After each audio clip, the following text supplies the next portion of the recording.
Welcome, dear listener, to Sleepy Science Story Facts, where tonight's sleep story becomes a soft bedtime story for the drifting mind, a nighttime story carried on silver light, a relaxing story designed to help you fall asleep, soften into deep sleep, and follow a gentle bedtime path toward calm, steady dreams. And so, before we step fully into the moon's ancient hush, let everything around you grow a little quieter now. Let your breathing become unhurried. Let your shoulders loosen. Let the small muscles of the face rest, and imagine that above the sleeping earth, the moon is already waiting, not as something distant and cold, but as a patient companion in the dark, a white lantern hung in the velvet sky, keeping watch with its familiar, pearly glow. Tonight, there is nowhere to rush, nowhere to prove anything, nowhere to solve a single problem, because this calming narration moves at the pace of moonlight itself, slow enough to settle the thoughts and spacious enough to let each breath lengthen into ease. And as you listen, you may picture yourself resting in a peaceful observatory at the edge of a silent lunar plain, with the black sky stretching endlessly above, and the pale ground reflecting a soft sheen like powdered pearl, while the earth hangs in the distance, blue and white and serene, turning almost too slowly to notice. The first gentle fact of the night is that the moon is Earth's only natural satellite, a faithful companion circling our planet for more than 4 billion years. And there is something deeply comforting in that long devotion, in the idea that while seas have risen and fallen, while mountains have slowly changed their shapes, while generations have slept and dreamed and disappeared into history, the moon has continued its quiet path overhead, returning again and again with a steadiness that asks nothing from us except that we look up and feel a little wonder. And as this sleep story settles further, you may notice how peaceful it feels to imagine the moon not as a barren place, but as a museum of time, because unlike Earth, which is always being reshaped by weather and water and restless tectonic motion, the lunar surface preserves ancient marks with extraordinary patience, leaving craters, plains, and ridges in place for immense spans of time, as if the moon were keeping a soft archive of the solar system's earliest whispers. One of the most relaxing facts about the moon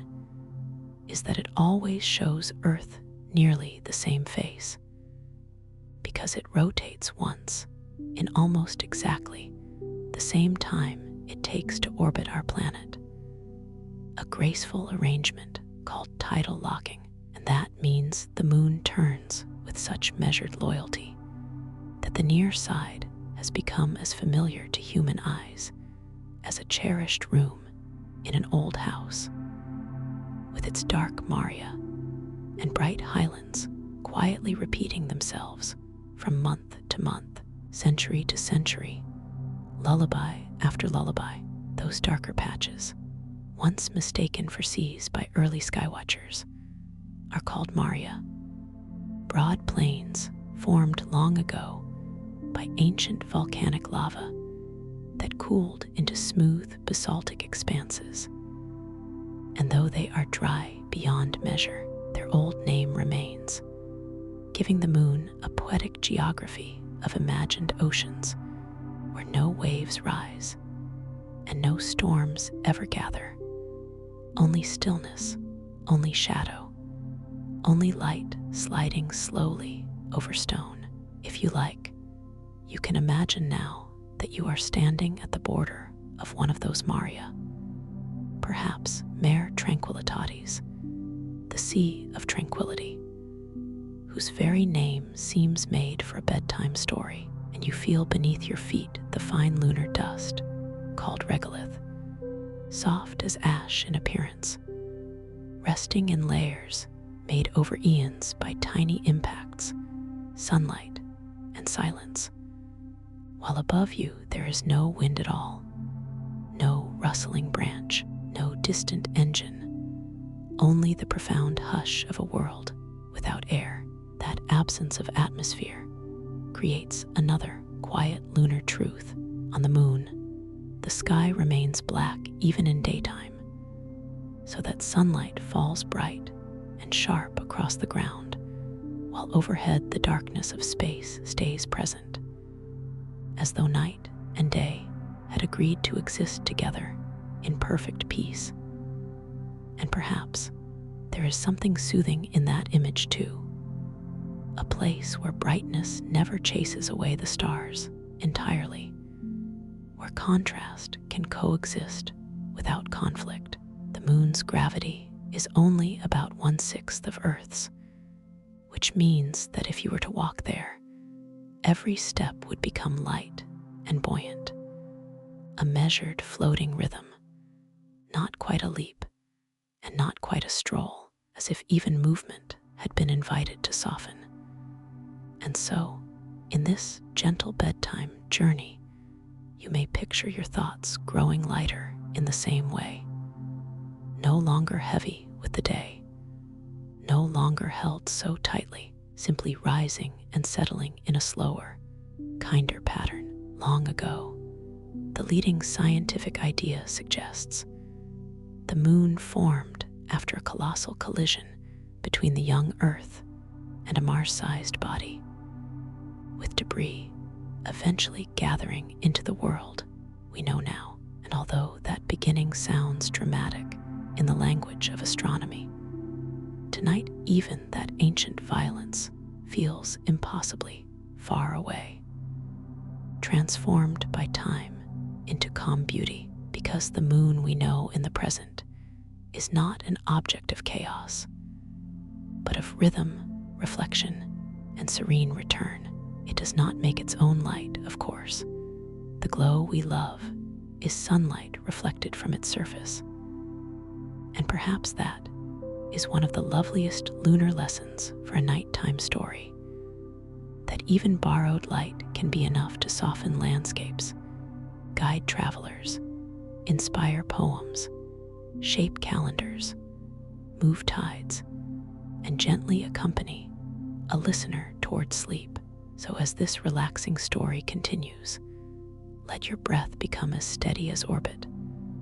Let your thoughts drift across the Maria like pale mist over still water, and let the moon remain above you in all its patient, quiet splendor, ancient and cratered and calm, saying nothing, demanding nothing, simply shining in its slow and silver way, while the mind unwinds and the body yields, little by little, toward rest. Now that you have settled a little more deeply into this gentle bedtime, imagine the moon growing even quieter around you, as though the pale dust, the far horizon, and the black velvet sky have all agreed to soften their edges for your comfort. And as you rest there, beside the sea of tranquility, you may notice another, one of the moon's most calming truths, which is that time moves differently here in the imagination, because one full lunar day, from sunrise to sunrise, lasts about 29.5 Earth days. So light and shadow do not hurry across the ground, but drift with astonishing patience, as though the moon itself were teaching the art of slowing down. On Earth, morning becomes afternoon, and evening in what can feel like a single breath. But on the moon, the sun lingers for days and days above the same ridges and plains, making the whole landscape feel less like a place of schedules and more like a place of quiet endurance. And perhaps that is why it feels so natural to let your own thoughts lengthen here, stretching out like silver shadows over the regolith, untroubled, unforced,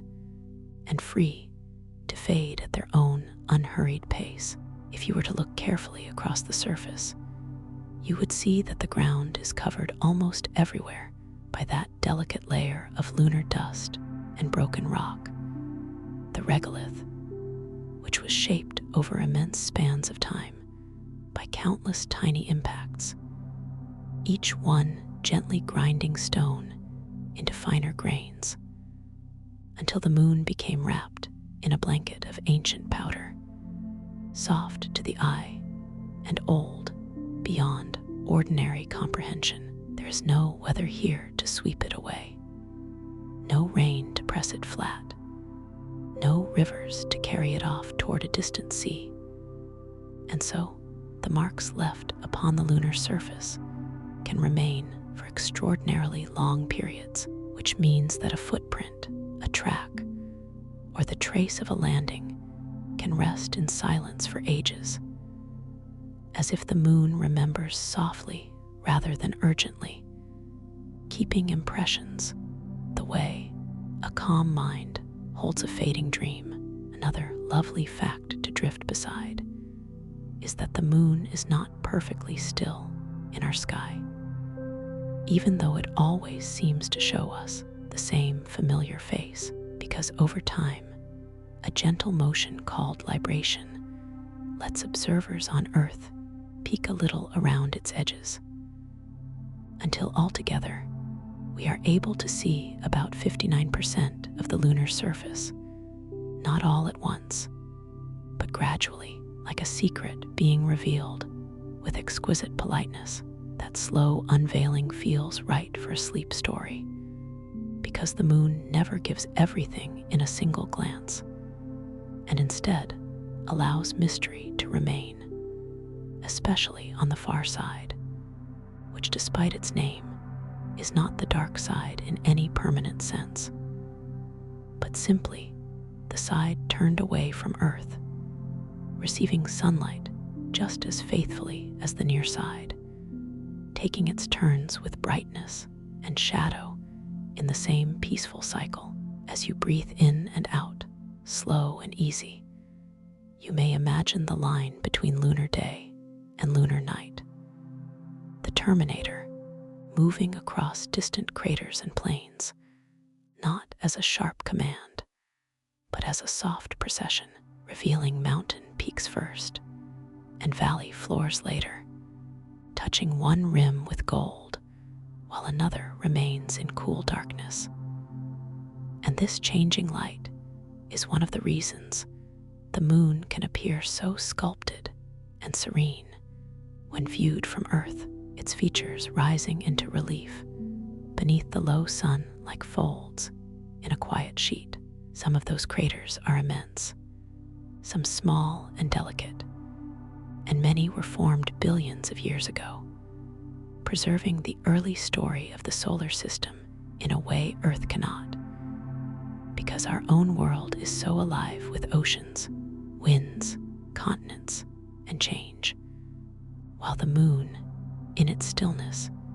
has become a kind of memory stone, holding onto old events with remarkable gentleness. Even the moon's interior carries a subtle kind of life, for scientists have found evidence of moonquakes, faint tremors that ripple through the body of the moon, some caused by tidal forces from Earth, some by the slow cooling and contraction of the lunar interior. And though the word tremor might sound active, here in the hush of this nighttime story, it feels more like a distant settling, the quiet creak of an old and beloved house adjusting itself beneath the stars. And always, above this sleeping plane, Earth remains suspended in the sky, larger than the moon ever appears from home, striped with cloud and ocean, radiant blue against the black. And from this imagined place, it seems almost miraculous that tides can rise on that faraway world because of the moon's gravity, that this silent companion can reach across space and draw the seas into rhythm, not with noise or force, but with a steady pull so ancient and reliable that entire coastlines breathe to it. Perhaps that is one of the deepest comforts hidden inside lunar science, that the moon does not need to be loud to be powerful, does not need to blaze like a star to matter profoundly, because even in reflected light, even in stillness, even in apparent emptiness, it shapes the world it circles. And as this relaxing story continues, you may let that idea settle over you like cool silver light. The gentle assurance that calm things can be strong, quiet things can endure, and slow things can carry extraordinary grace. So rest here a little longer at the edge of Mare Tranquillitatis, where the dust lies undisturbed, where the horizon curves softly away, where the black sky holds no storm, and where each fact about the moon arrives not like a lesson, but like a lullaby, slow enough to follow, gentle enough to trust, and spacious enough for your thoughts to become lighter, dimmer,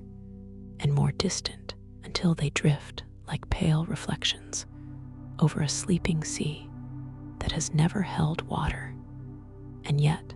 has always held peace. As this sleep story continues in the silver stillness beside Mare Tranquillitatis, let yourself grow a little lighter again, as though the moon's quiet gravity has gently loosened the final knots of the day. And imagine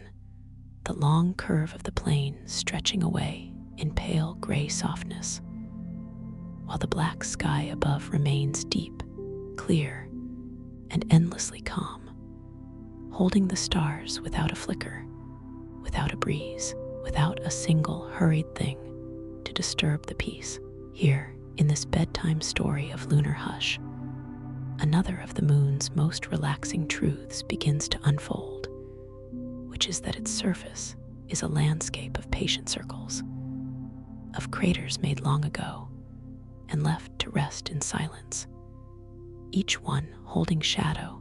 and light like a bowl holding cool water, except that here there is no water, only ancient stone, ancient dust, and the feeling that time itself has gone quiet. Some of these craters are so old that they formed when the solar system was young, when countless fragments moved through space more freely than they do now. And because the moon has no thick atmosphere to burn them away, and no rain or wind to smooth the scars they leave behind, the marks remain, serene and unhidden, as though the moon has chosen to keep every old memory not with sorrow, but with composure. If you picture the horizon now, you may see one gentle crater rim rising in the distance like the edge of a sleeping hill,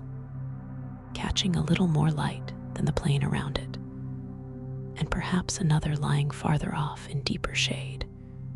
so that the whole surface seems to breathe in slow contrasts, bright and dim, bright and dim, in a rhythm quiet enough to match your breathing. One soothing lunar fact is that many craters are named after scientists, philosophers, mathematicians, and skywatchers from the long human story of curiosity. And there is something lovely in that, something restful in knowing that the moon became a place where thought itself was gently remembered, where names linked to learning and wonder were set down among the dust and silence, as though knowledge, too, deserved a peaceful home. Near the Maria, the smoother dark plains, these cratered regions often give way to brighter highlands, older and more rugged, and the contrast between them gives the moon its familiar face from Earth, those patterns people have gazed at for thousands of years, sometimes seeing a face, sometimes a rabbit, sometimes a woman, sometimes simply a pale companion above the rooflines of sleeping towns. In this relaxing story, you do not need to choose one image, because the moon has always been generous with imagination, allowing each culture, each era, each quiet observer to find something gentle in its light. Another calm fact to rest beside is that the moon's highlands are generally older than the Maria, meaning that when you imagine these bright uplands around you, you are imagining some of the oldest visible landscapes in the night sky, places that existed long before forests whispered on earth, long before human footsteps crossed valleys, long before lullabies were ever sung beneath open windows. And yet, for all that age, the moon never feels crowded with history. It feels spacious, clear, and open, as if billions of years have only made it more silent, more patient, more willing to simply be what it is without urgency. You may notice, too, how peaceful it is to picture the sunlight arriving here without atmosphere to soften it, laying bright edges along stone and casting shadows with remarkable clarity, so that every ridge appears crisp, every small rise distinct, and every depression calm and exact, not harshly, but beautifully, like a charcoal drawing made with the lightest, steady hand. That sharpness is part of what makes the moon so mesmerizing through a telescope from Earth, especially near the terminator where the sun is low, and the surface relief becomes especially vivid. And perhaps even now, in the theater of your own imagination, you can see that line of light and dark moving almost imperceptibly onward, revealing one crater wall, then another, in a procession so slow it feels less like change and more like a long exhale. And while this nighttime story drifts onward, consider one more gentle truth. The moon helps steady Earth's axial tilt, and by doing so, it has contributed to the relative stability of our planet's long-term climate patterns, which means that this quiet world above has, in its own subtle way, helped create a steadier home below for oceans, seasons, and life. It is a deeply soothing thought that something so distant and so still could offer such quiet guidance, not through noise, not through force, but through faithful presence alone. So let the idea settle softly over you now, that the moon is more than an object in the sky. It is a companion of rhythms, a keeper of craters, a reflector of sunlight, a silent architect of tides and steadiness. And in this calming narration, it becomes a gentle place to rest the mind, a peaceful landscape where every ancient ring in the dust speaks not of violence, but of survival, not of disturbance, but of stillness after all disturbance has passed. As you continue to fall asleep, imagine the great circular plains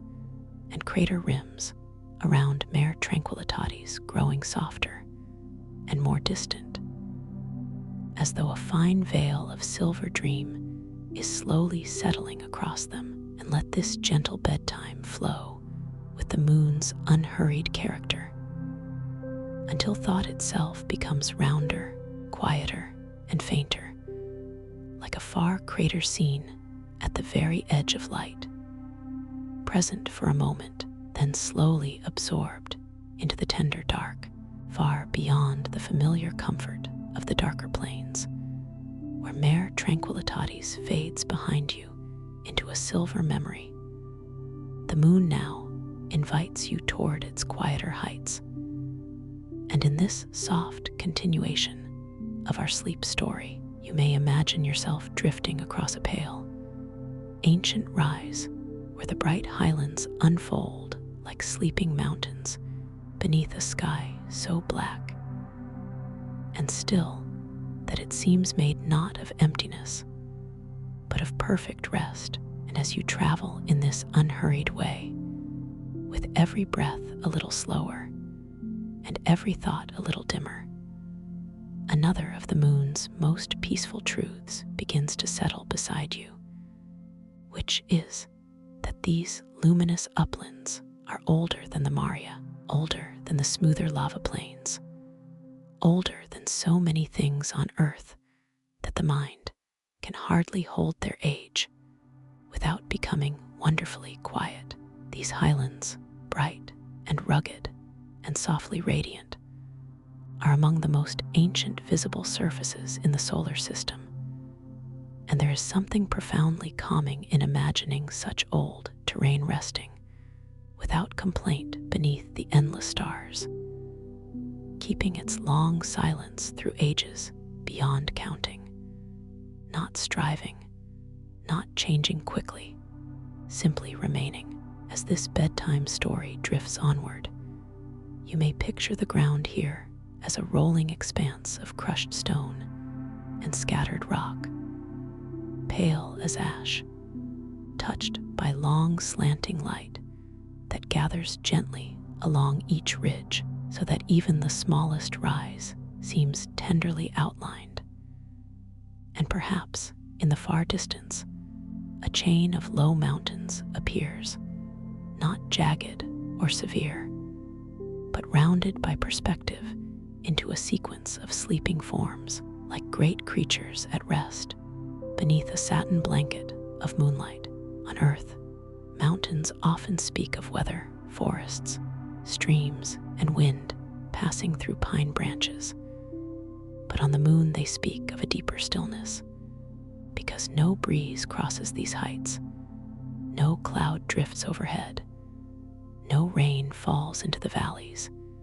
and no bird breaks the hush, leaving only the silent companionship of stone, sunlight,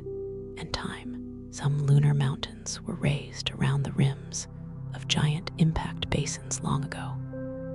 lifted in slow violence, and then left to rest for unimaginable stretches of history. And now,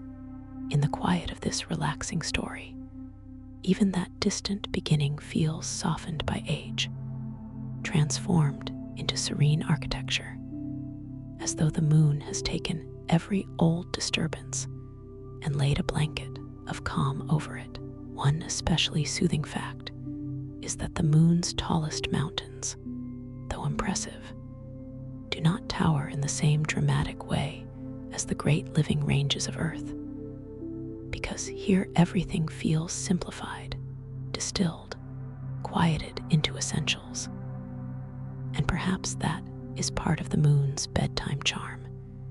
its ability to remove clutter from the world until only shape, shadow, and silence remain. Imagine yourself pausing near one of these bright slopes now, looking down across a wide basin where the light lies still on the dust, and noticing how the horizon curves gently away, a soft reminder that the moon is a small world compared with Earth, intimate in a cosmic sense, a companion sphere that can be crossed in imagination with slow, floating ease. And because the moon's gravity is so gentle, every movement in this dreamlike landscape feels softened too, so that even walking would become a kind of measured drifting, a buoyant rhythm that asks nothing hurried of the body. And perhaps your own thoughts can move that way now, lifting lightly, landing softly, leaving no heavy trace behind. In the deep calm of these highlands, another lunar wonder comes quietly into view. Because the moon has no atmospheric haze, distant objects can remain startlingly clear, especially where sunlight draws clean lines across ridge and crater, giving the whole landscape the calm precision of an ancient engraving, each form exact, each shadow composed, each contour patient enough to be studied for hours without ever becoming loud. This clarity, so stark and pure, does not disturb the piece. Instead, it deepens it, because nothing here competes for attention, and the mind, relieved of noise and motion, can simply rest upon one gentle detail at a time: a slope, a rim, a silvered rock, a far crest holding the last of the light. Somewhere beyond these imagined heights lie regions near the lunar poles, where sunlight can strike certain peaks for extraordinarily long periods, while nearby craters remain in deep cold shadow. And even this contrast feels soothing tonight, like a quiet balance between glow and darkness, warmth and stillness, the visible and the hidden. The moon is full of such balances, and perhaps that is why it has always suited the human mind at night, offering not excitement, but arrangement, not confusion, but pattern, a round and faithful presence above the sleeping world. As your own mind continues to ease toward deep sleep, you may sense the earth still shining behind you somewhere over the distant horizon of memory, blue and tender, while ahead the bright highlands extend into a pale dreamscape of ridges and old stone. And there, in that vast hush, the facts themselves seem to slow down, arriving not as lessons, but as gentle companions: that the moon is ancient, that its mountains are quiet,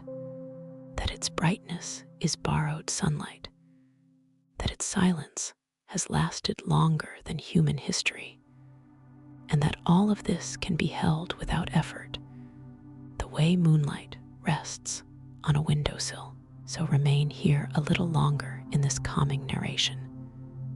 moving slowly through the luminous uplands, where every rise and hollow has waited patiently for billions of years. And let the quiet grandeur of the moon soften the final edges of wakefulness until the silver mountains blur into dream, the shadows lengthen into comfort, and the whole serene world seems to fold around you like a gentle bedtime whisper, too soft to follow, too peaceful to resist. From the bright and ancient highlands, where the silver slopes have been keeping their patient silence for longer than memory can easily hold, let this sleep story carry you now a little farther onward, a little farther from the familiar patterns of the moon we know from Earth, until the landscape begins to feel even more secluded, even more hushed, as though you are drifting toward a hidden chamber in a quiet and beloved house. And as you move through this bedtime story at the soft pace of breath and moonlight,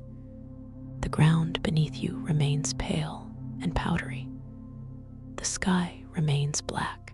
and motionless, and the stars seem fixed in a calm so complete that even your thoughts may begin to settle into a deeper, slower rhythm. Tonight, one of the most relaxing facts about the moon is that it has a far side, often misunderstood and sometimes called the dark side, though it is not dark forever at all, but simply the hemisphere that usually faces away from Earth, receiving the same sunlight, the same long lunar days, and the same long lunar nights as the near side, only in its own turn, in its own quiet time. Like a room at the far end of a corridor, where the same gentle evening light eventually arrives. There is something deeply soothing in that correction, in the knowledge that the far side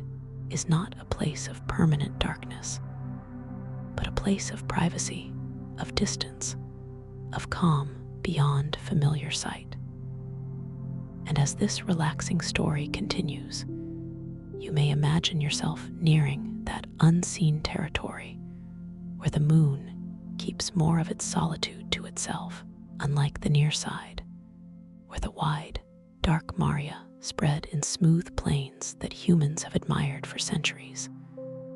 The far side is more heavily cratered and has far fewer of those broad volcanic seas, which gives it a textured, ancient appearance, as though the moon, on that hidden hemisphere, chose to keep more of its early memories undisturbed. Scientists believe one reason for this difference is that the far side's crust is generally thicker, which made it harder for ancient lava to rise and flood the surface in the same way it did on the near side. And this quiet geological distinction adds another layer of softness to our nighttime story, because it reminds us that even worlds as familiar as the moon can have private variations, subtle asymmetries, and gentle secrets preserved for billions of years. If you picture the terrain around you now, it may seem rougher, older, and more densely written with craters. Ring after ring pressed into the dust, and stone-like impressions in old parchment, not chaotic, but serene in their repetition. Each basin nested within the calm of the next, each shadow resting where it has rested for ages. And perhaps the most peaceful thought of all is that, for most of human history, no one saw this far side directly. Not from valleys, not from ships, not from towers, not from deserts, under clear winter skies, because the moon's tidal locking kept this hemisphere turned away from Earth with perfect consistency, until spacecraft finally curved around and revealed its hidden face, allowing the human story of wonder to widen in a very quiet and beautiful way. Even then, the far side did not appear dramatic in the language of bedtime, but dignified, austere, and still, a landscape with fewer dark plains and more ancient scars, as if the moon had saved one side for familiarity and the other for contemplation. Another gentle lunar fact to rest beside is that the far side is one of the quietest radio environments near Earth, because the bulk of the moon can block much of the radio noise from our busy planet, and that has led scientists to think of it as a promising place for future radio astronomy, a region where the universe might be listened to with unusual clarity. There is something almost poetic in that, something perfect for a calming narration, that the hidden side of the moon may also be one of the best places to hear the faintest whispers of the cosmos, as though silence itself becomes an instrument there, as though quiet is not emptiness, but a kind of attentive listening. As you continue to fall asleep,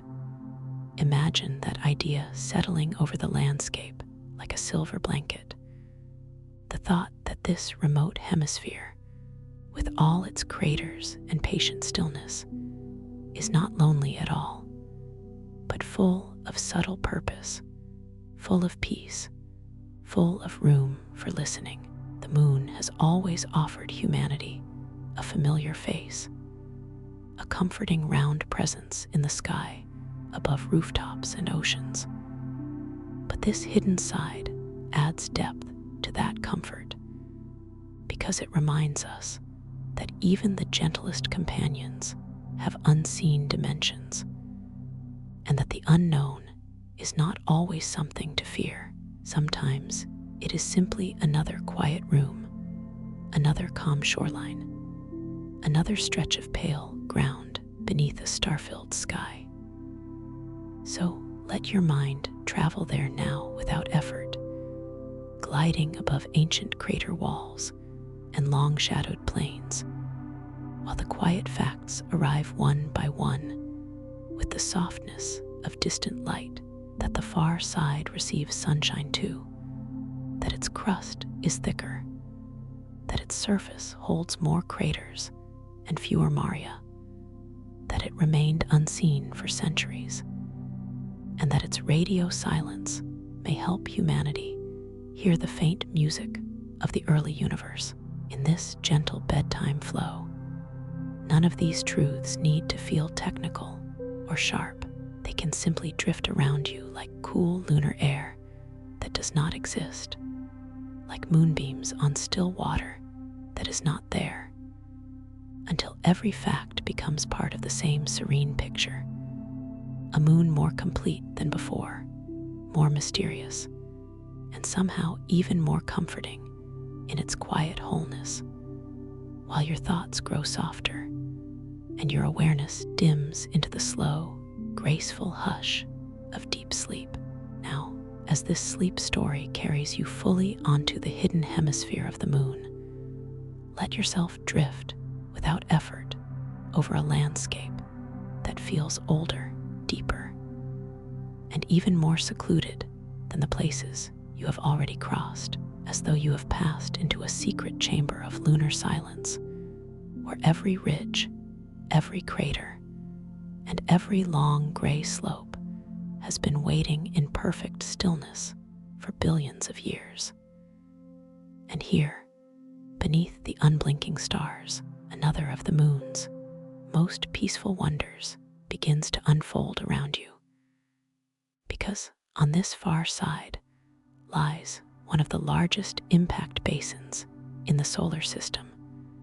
the South Polacan Basin, an immense and ancient hollow so vast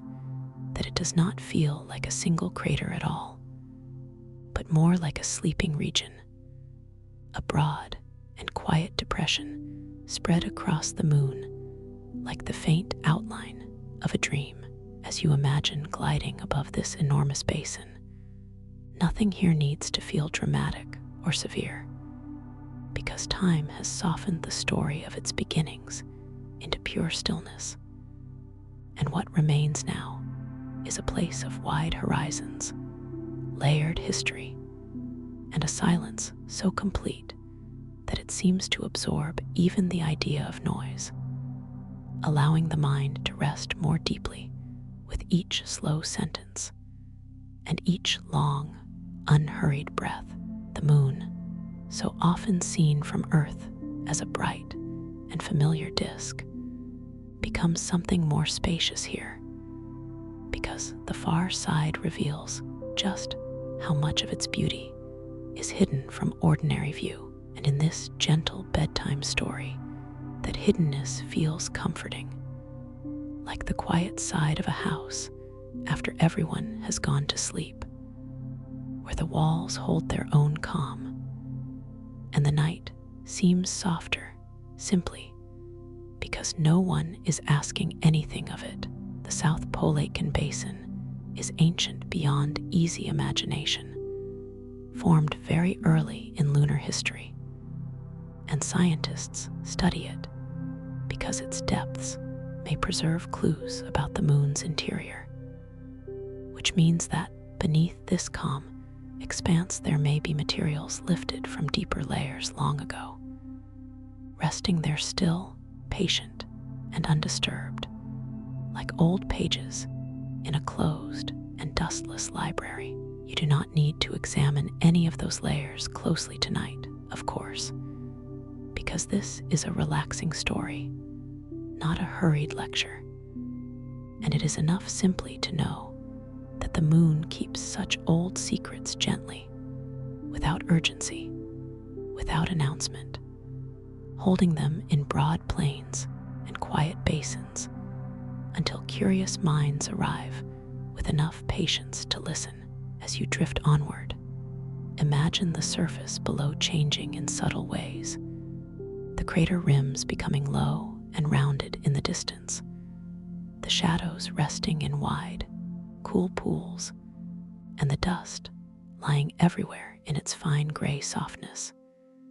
each grain shaped by eons of impacts and sunlight, each patch of regolith part of a blanket that has settled over the moon with extraordinary patience. Another soothing fact to carry with you is that the moon's poles are especially fascinating because of the way sunlight arrives there at a low angle, skimming gently across rims and slopes, so that some high places may remain illuminated for very long periods, while some deep craters can stay in shadow for ages. And this creates a quiet geography of light and darkness, not in conflict, but in balance, as though the moon has arranged its own slow pattern of lanterns and hidden rooms in those permanently shadowed places near the poles. Scientists have found evidence suggesting the presence of water ice, tucked away in the deep cold where sunlight does not easily reach. And there is something unexpectedly tender in that fact. The idea that even on a world so dry and airless, traces of frozen water may rest in protected darkness, preserved with delicate persistence through long ages of cosmic calm. You may imagine that now as a kind of lunar stillness within stillness, a cold sleep inside the moon's greater sleep, quiet deposits waiting in the shade, while the rims above glow faintly under the long sweep of distant sunlight. And still, the far side remains one of the most tranquil places the human mind can visit in imagination, because Earth is no longer hanging visibly above you as it once did on the near side. And without that blue companion in the sky, the blackness seems even deeper, the solitude even gentler, as if the moon has invited you into a quieter layer of night where thought itself begins to thin and soften. Here, in this calm narration, even the scientific facts arrive like lullabies. That the moon holds giant basins and hidden ice, that its poles preserve long shadows, that its dust records immense time, that its far side offers a rare hush, and that all of this exists not in haste, but in exquisite slowness. If your mind is still awake enough to picture the view, let it be simple now. A pale horizon curving away under a star-filled black sky,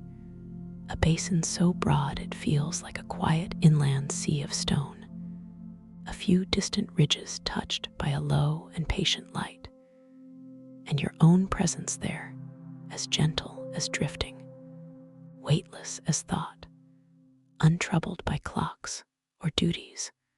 or the bright restlessness of the day. The moon does not hurry you here. It does not ask for concentration or effort. It simply offers a place where ancient geology becomes softness,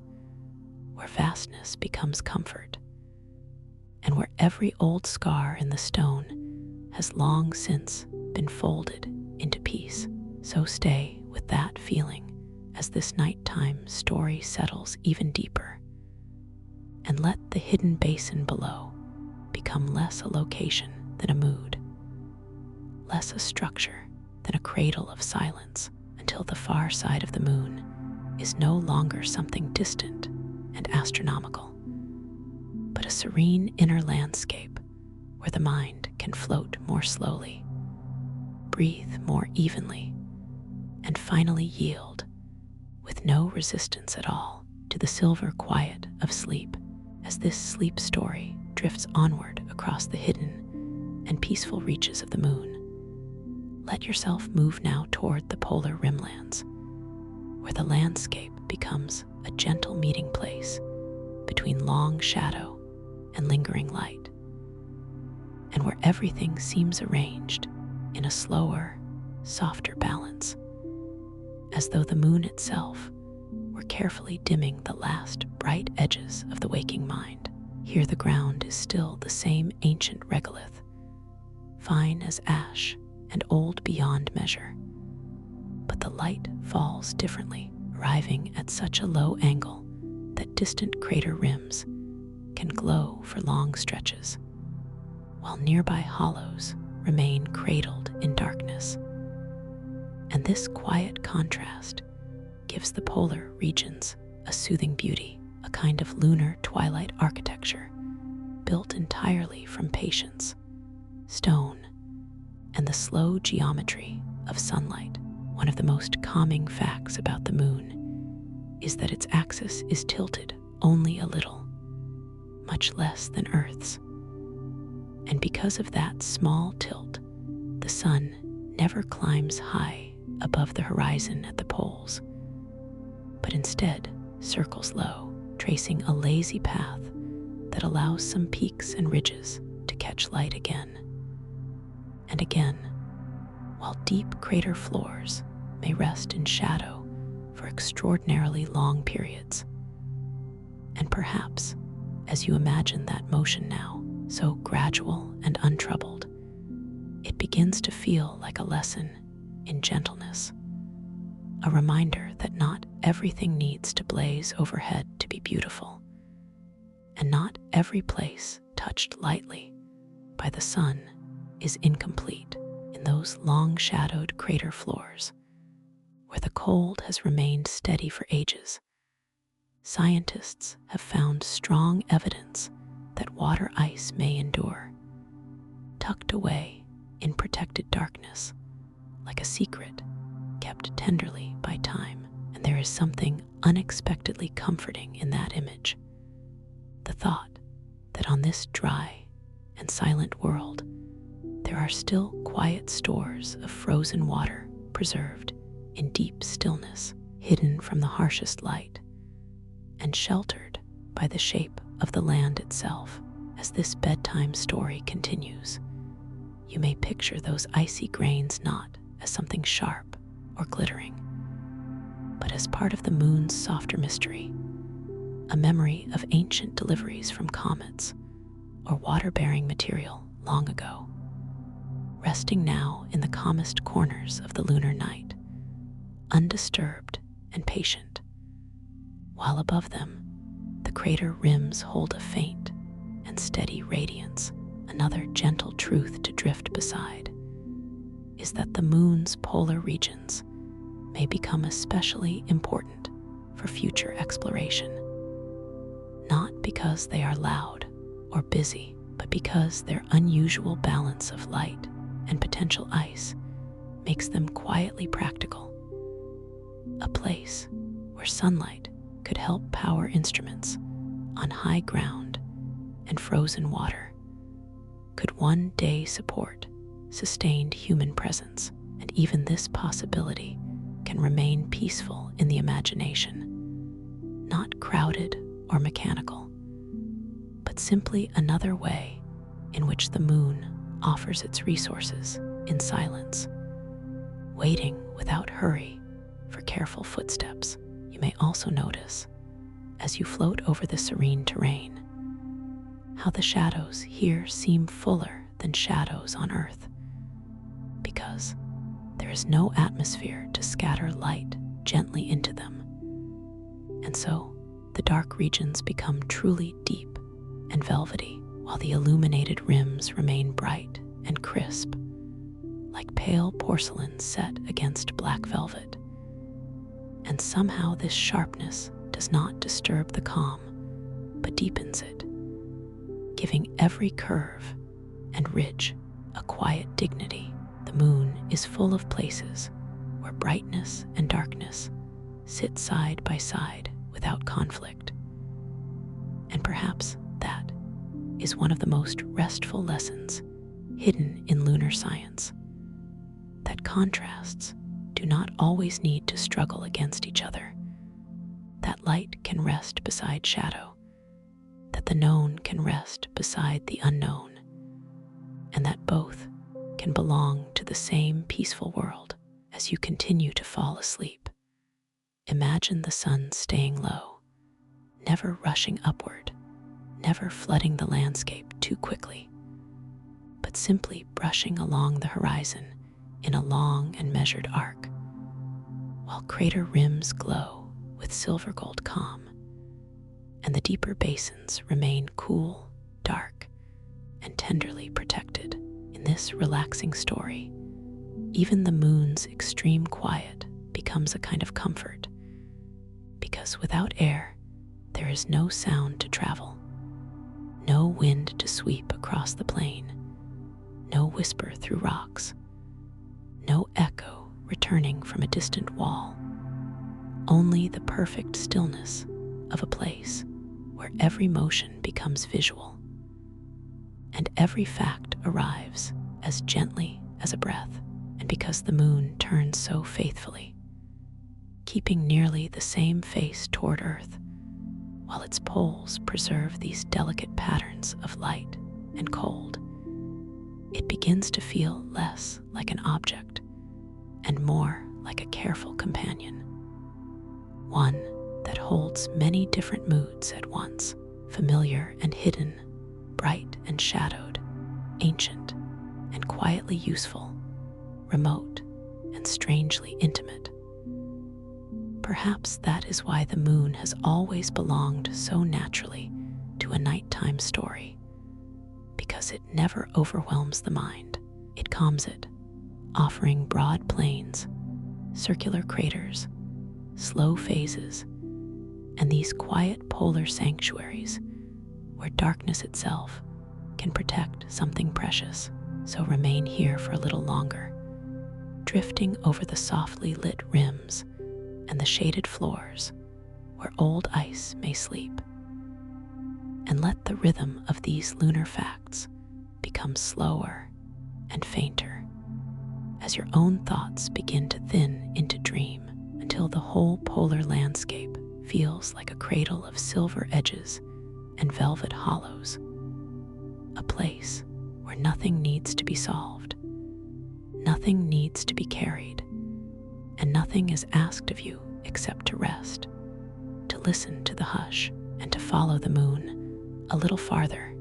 into deep and peaceful sleep. Here, in the quiet polar stillness of the moon's hidden hemisphere, this sleep story moves onward as gently as a drifting feather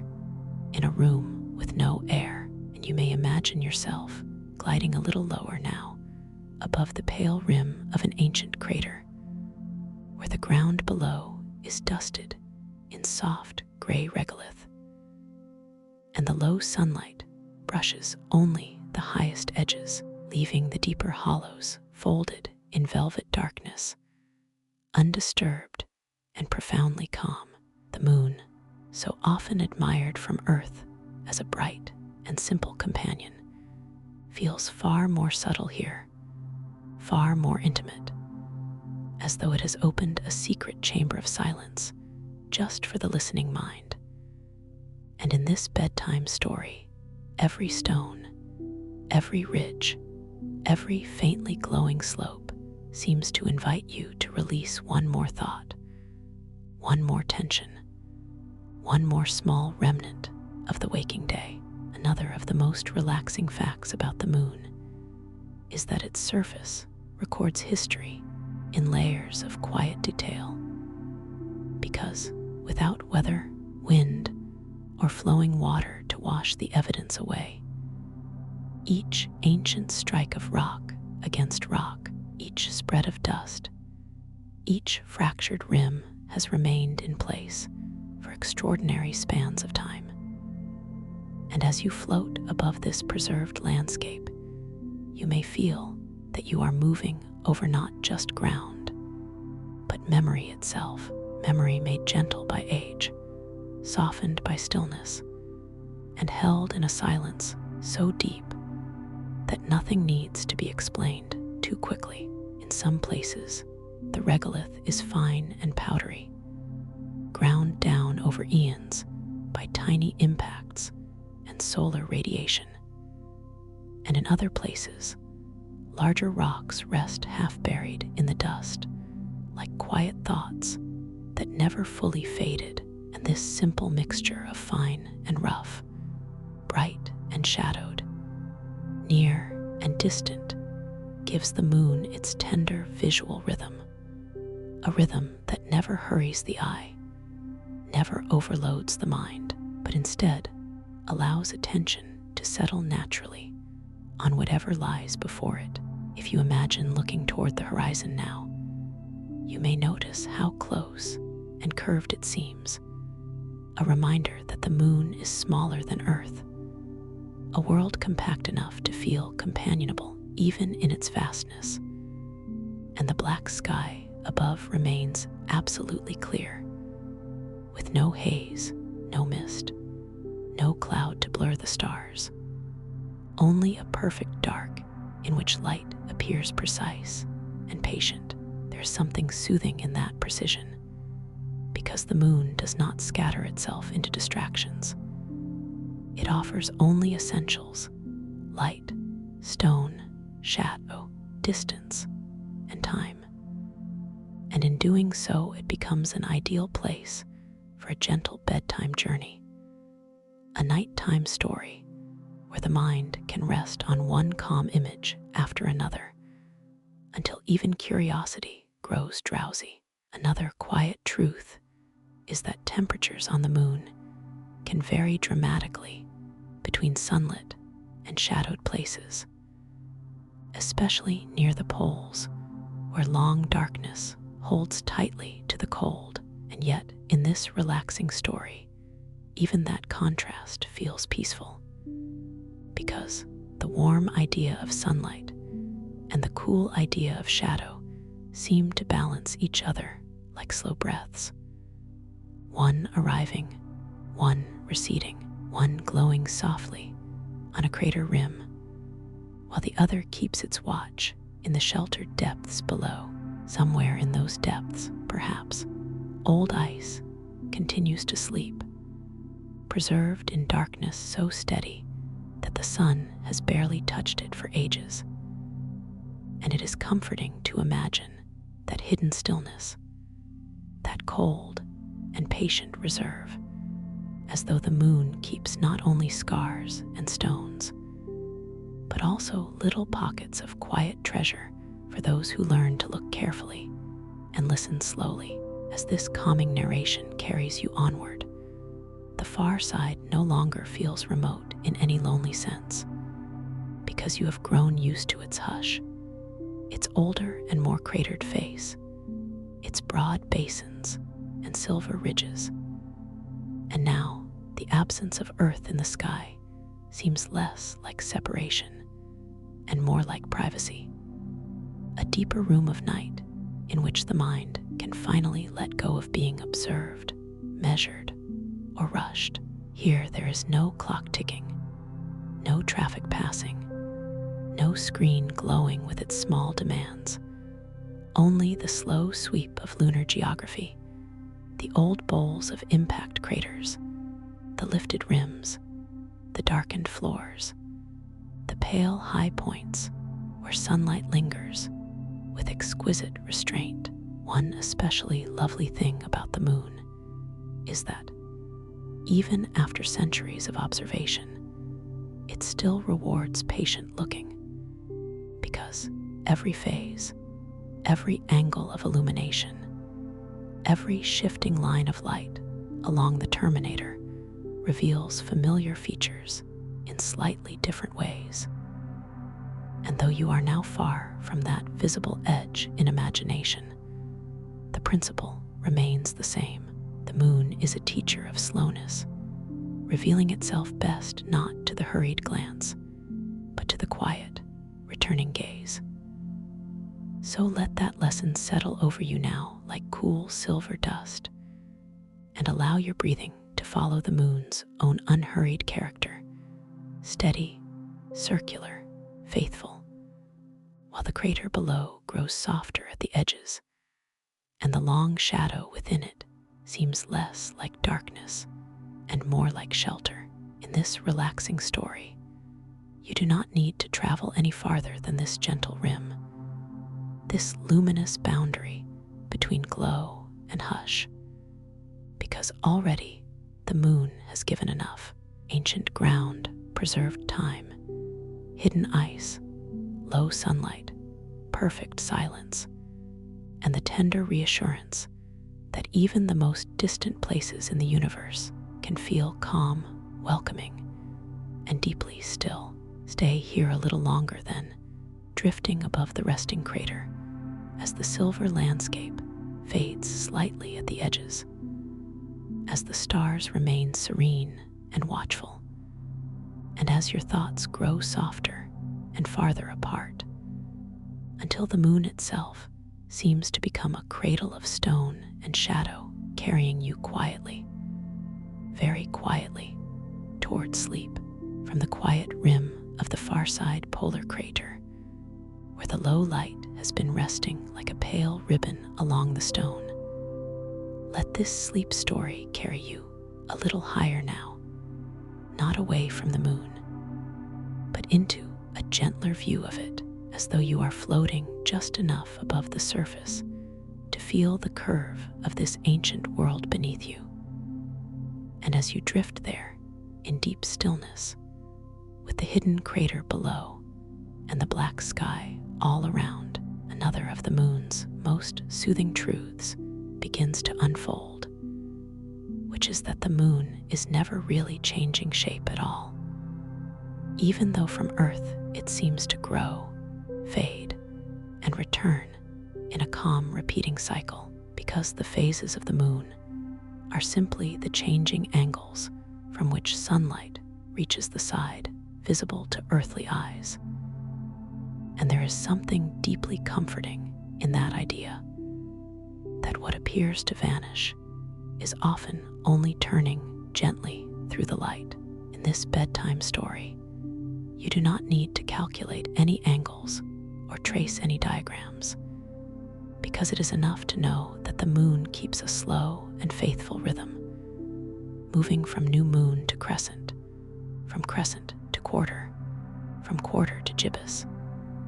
and finally to full moon before beginning again. Not hurriedly, not sharply, but with the same patient grace that tides use when they lean against a sleeping shore. If you imagine the people of Earth below, resting beneath clouds, rooftops, forests, and oceans, you may picture them looking up at different moments in the month and seeing different versions of the same calm companion, a slender crescent hanging delicately in twilight, or a half-lit disk dividing brightness and shadow with elegant simplicity, or a nearly full moon rising large and pearly over the horizon. And each of these views feels like a different chapter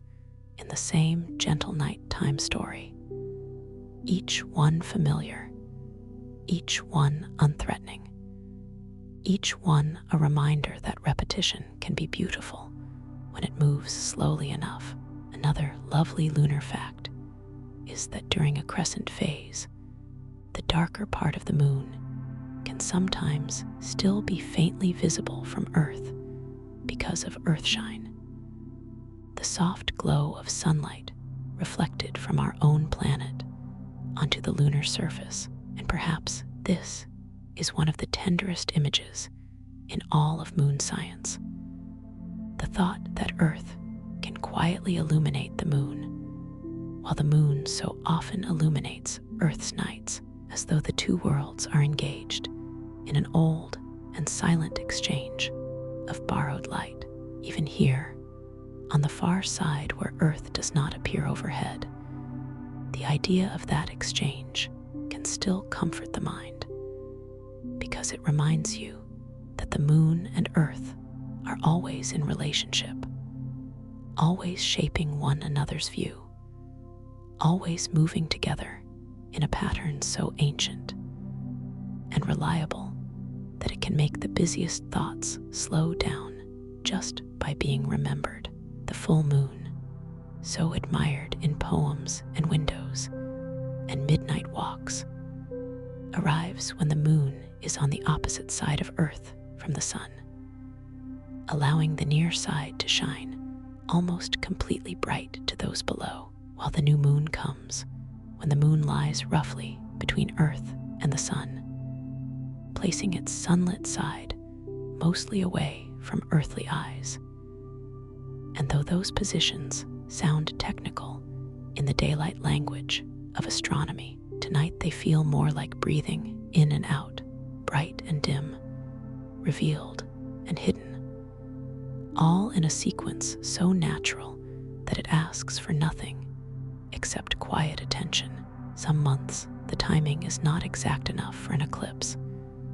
and the moon simply continues on its way, serene and unchanged, which is another calming fact in itself, because even celestial alignments do not need to become dramatic in order to be meaningful. Most of the time, the moon simply glides onward, keeping its old appointments with shadow and light in a beautifully ordinary way. And then there is the quarter moon, which is really a half-lit moon, a small but soothing reminder that language and appearance are not always the same, and that the universe often offers its truths with gentle complexity rather than force, inviting us to notice, to wonder, and then to rest. As this relaxing story continues, you may feel that the phases are no longer just something seen from Earth, but something like an inner rhythm, a cycle of soft appearing and soft withdrawing, like thoughts that come into view, glow for a while, and then drift back into darkness without needing to be held. The moon, in that sense, becomes a perfect companion for sleep, because it never insists on permanence in a single form. It shows that change can be gradual, dependable, and peaceful, that dimness is not loss, and that return is built into the nature of quiet things. So imagine now that the far side crater below has become smaller as you drift slightly upward, and that the whole round moon is beginning to make more sense beneath you, not just as a place of dust, basins, ridges,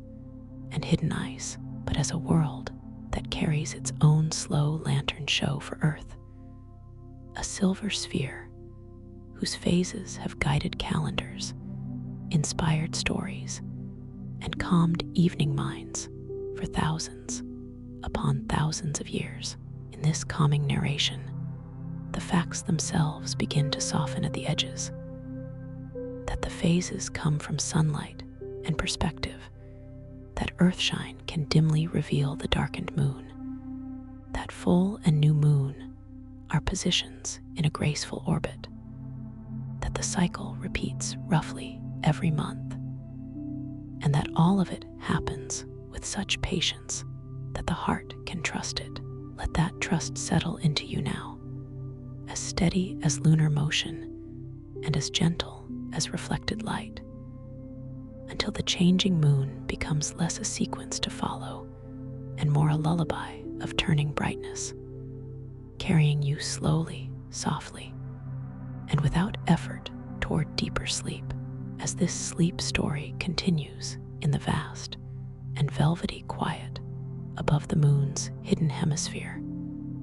let yourself drift a little more gently still, as though even the idea of movement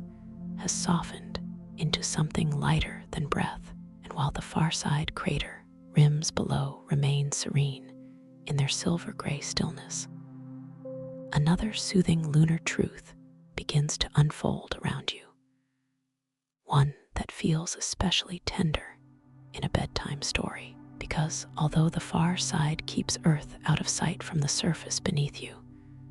the bond between Earth and moon remains constant, patient, and beautifully complete, woven into orbit, gravity, and reflected light in ways so calm and dependable the mind can rest just by remembering them. The moon does not wander alone through darkness in any lonely sense. It moves in lasting companionship with Earth, circling our world in an orbit that takes a little more than 27 days relative to the stars, while the familiar cycle of phases unfolds over about 29.5 days, because Earth, too, is quietly traveling around the sun. And this layered motion creates a rhythm so elegant that it feels less like mechanics and more like a lullaby written in gravity. In this relaxing story, you do not need to picture lines, numbers, or distances too sharply, because it is enough to feel the grace of the arrangement, the way Earth and Moon keep each other company in darkness, turning, circling, reflecting, and gently shaping one another's nights and tides. If you imagine Earth now, not as a globe suspended above the near side as before, but as a remembered presence just beyond the hidden curve of the lunar horizon, you may sense its light in a quieter way, like the memory of a lamp in another room. And that thought brings with it one of the most comforting facts of all: the moon's brightness,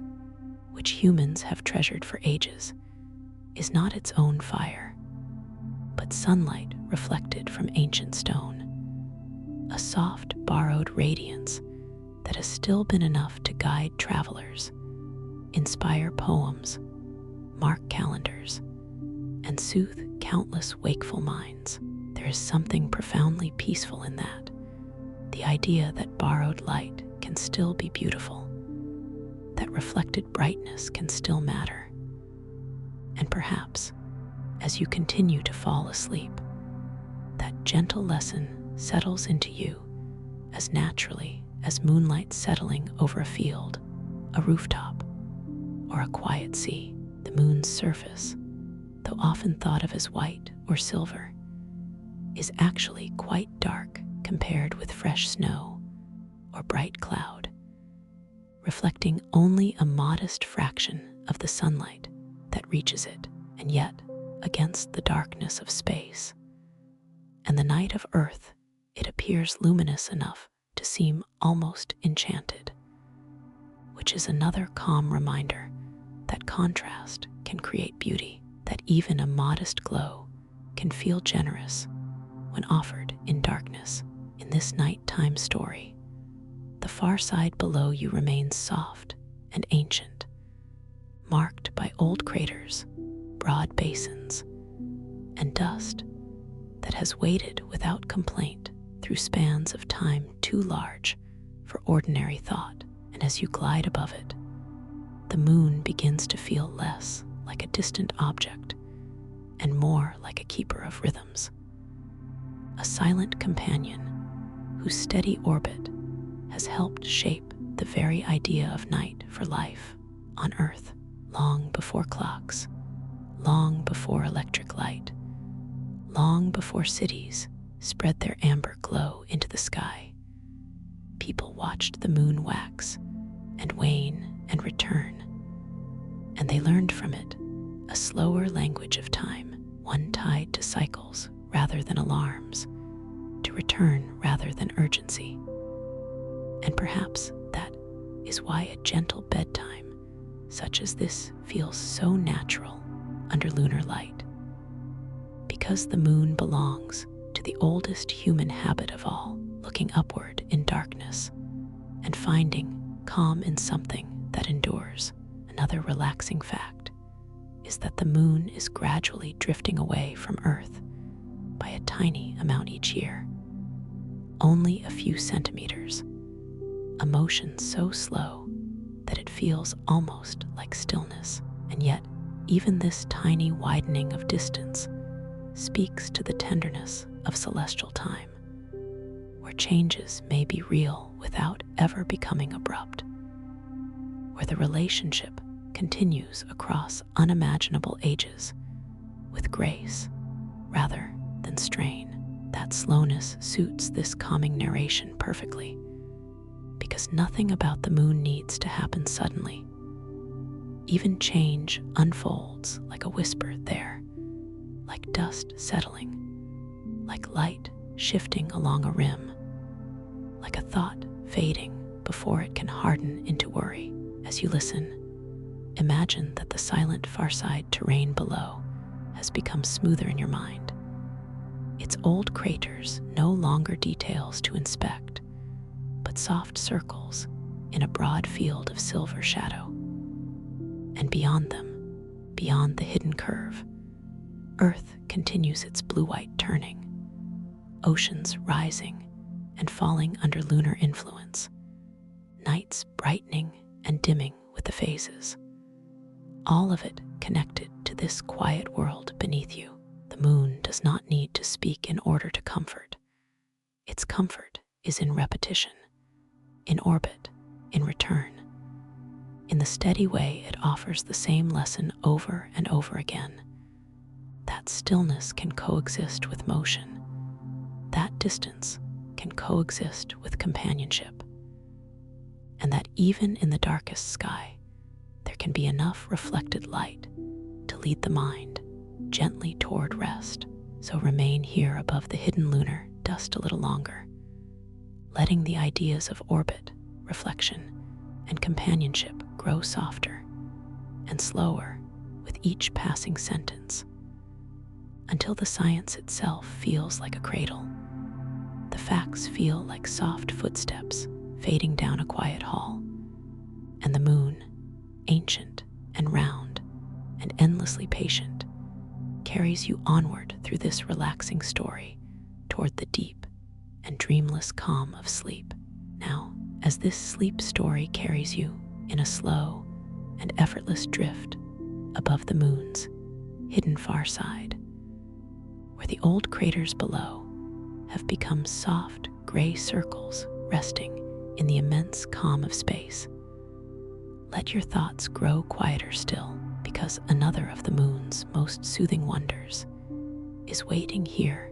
in the gentle relationship between shadow and light. And although the word eclipse can sometimes sound rare or dramatic in waking conversation, tonight it becomes something softer, something almost like a lullaby of celestial alignment, a peaceful reminder that even the grandest motions of the sky can unfold with silence, patience, and grace. The moon, faithful in its orbit around Earth, sometimes passes into Earth's shadow,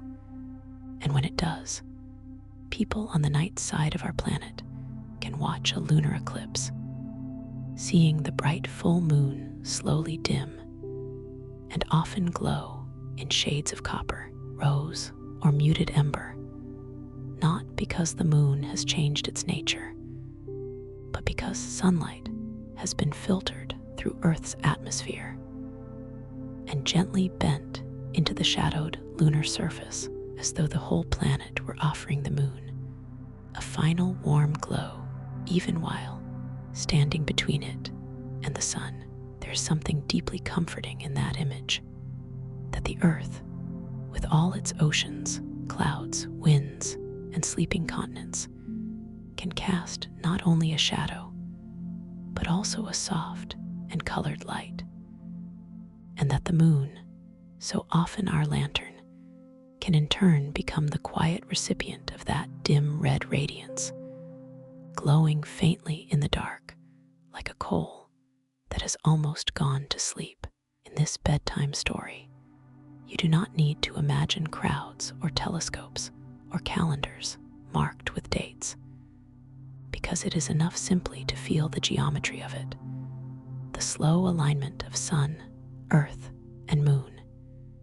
each moving in its ancient path, each doing only what it has always done,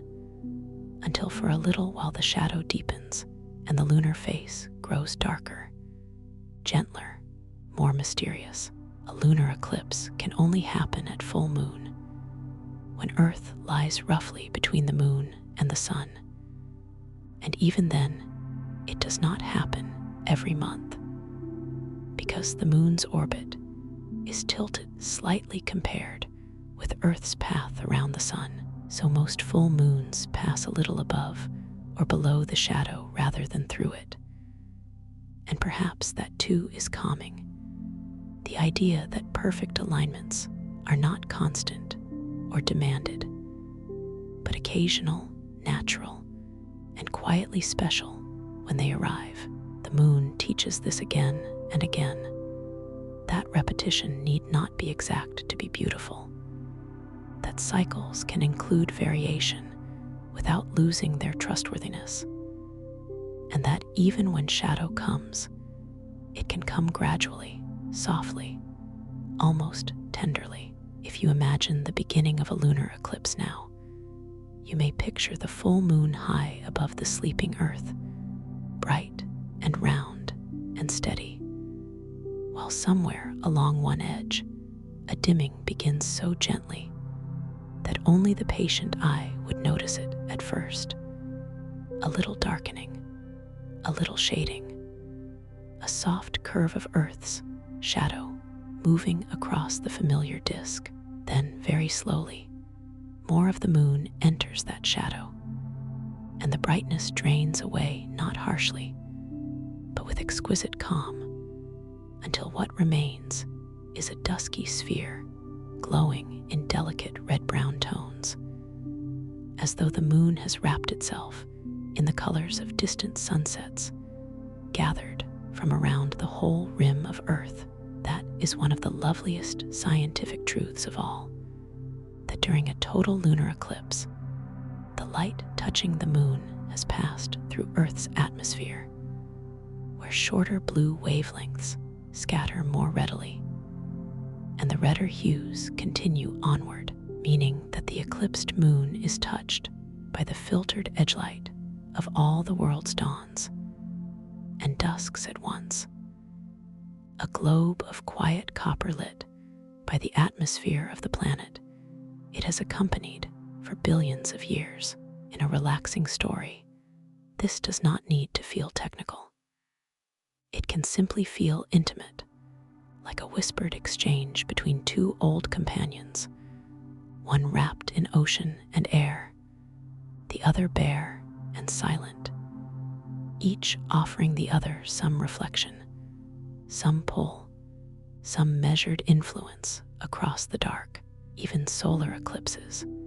when the moon passes between Earth and the sun, belong to this same family of serene geometry, though from the moon's own perspective, it is all just motion and shadow in slow accord, all part of the same patient dance that has guided tides, calendars, myths, and midnight wonder for ages beyond counting. Here above the far side, with the cratered terrain turning almost imperceptibly below, you may sense how these alignments are not interruptions in the moon's story, but extensions of its calm character, moments when its faithful orbit creates one more pattern for quiet observers to notice, cherish, and remember. The moon does not hurry into shadow or rush back into brightness. It enters and leaves with composure, allowing every stage to unfold at a pace the drowsy mind can trust. So let that pace become your own now, as though your thoughts are entering a kind and gentle eclipse, not vanishing, only dimming a little, growing softer at the edges, less bright with worry, less defined by the day,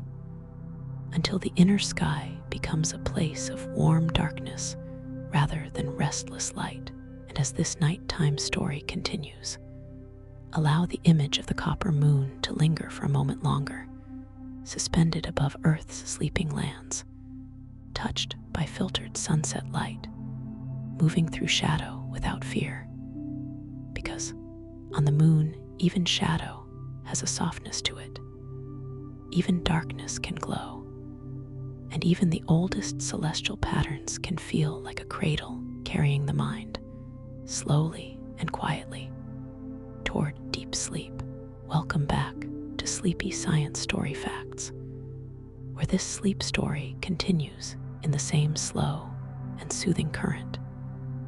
carrying you gently onward through lunar silence with a soft, unbroken calm inspired by the cadence you asked to maintain. Now, as you float above the moon in the deep hush beyond its hidden far side, let your drifting path begin to arc almost imperceptibly around the curve of this ancient world, so slowly that the motion feels less like travel and more like the turning of a thought toward rest. And as the gray sphere beneath you rolls with exquisite patience through the blackness, another of the moon's most relaxing truths begins to unfold, which is that the familiar dark patches seen from Earth, the Maria, are not seas of water at all, but vast plains of ancient cooled lava, smooth and broad, and quietly beautiful, their old poetic names preserved like lullabies from a time when people could only guess what lay on the lunar face. In this bedtime story, that misunderstanding does not feel like an error to correct sharply, but like a gentle human offering, because names such as the Sea of Tranquility, the Sea of Serenity, and the Ocean of Storms still carry a softness that suits the moon perfectly, even though the surface itself is dry, airless, and still. As the moon turns beneath you and the limb approaches, you may imagine those Maria coming back into view one by one, dark and graceful against the brighter highlands, like pools of cool ink resting on pale stone. And there is something deeply peaceful in their appearance from above, because they look less like scars and more like calm resting places, broad, quiet basins where ancient fire once flowed. And then, over unimaginable spans of time, settled into stillness. One of the loveliest lunar facts is that these Maria formed billions of years ago, when large impacts opened vast basins, and molten rock later welled up from below, spreading across the lowlands and cooling into the smooth basaltic plains we recognize today. And although that story began in heat, it has ended in extraordinary serenity, another example of the moon's gift for turning old disturbance into lasting calm. Perhaps that is why these dark regions feel so restful in a relaxing story, because they show that even a world shaped by impacts and fire can become a place of quiet reflection, where every ancient event has long since been absorbed into silence. The near side of the moon has more of these Maria than the far side, which is why the face we know from Earth appears more varied and patterned. And scientists think this difference is connected to the crust being thinner there long ago, making it easier for lava to rise and spread. Yet tonight, you do not need to hold the geology too tightly in your mind. It is enough simply to picture the contrast, the dark plains and bright uplands resting beside one another without conflict, like shadow and moonlight sharing the same peaceful room. As you continue to fall asleep, imagine yourself passing slowly above one of these broad basaltic expanses, where the surface below seems smoother than the rugged highlands, and where the low angle of sunlight lays long silver highlights along subtle ridges and old lava wrinkles, features so gentle that they seem almost like the folds in a blanket smoothed by patient hands. Another calming truth is that the moon's circular outline from space is so pure and familiar that it can quiet the mind almost instantly, because the human eye finds something reassuring in its roundness, its completeness, its steady return.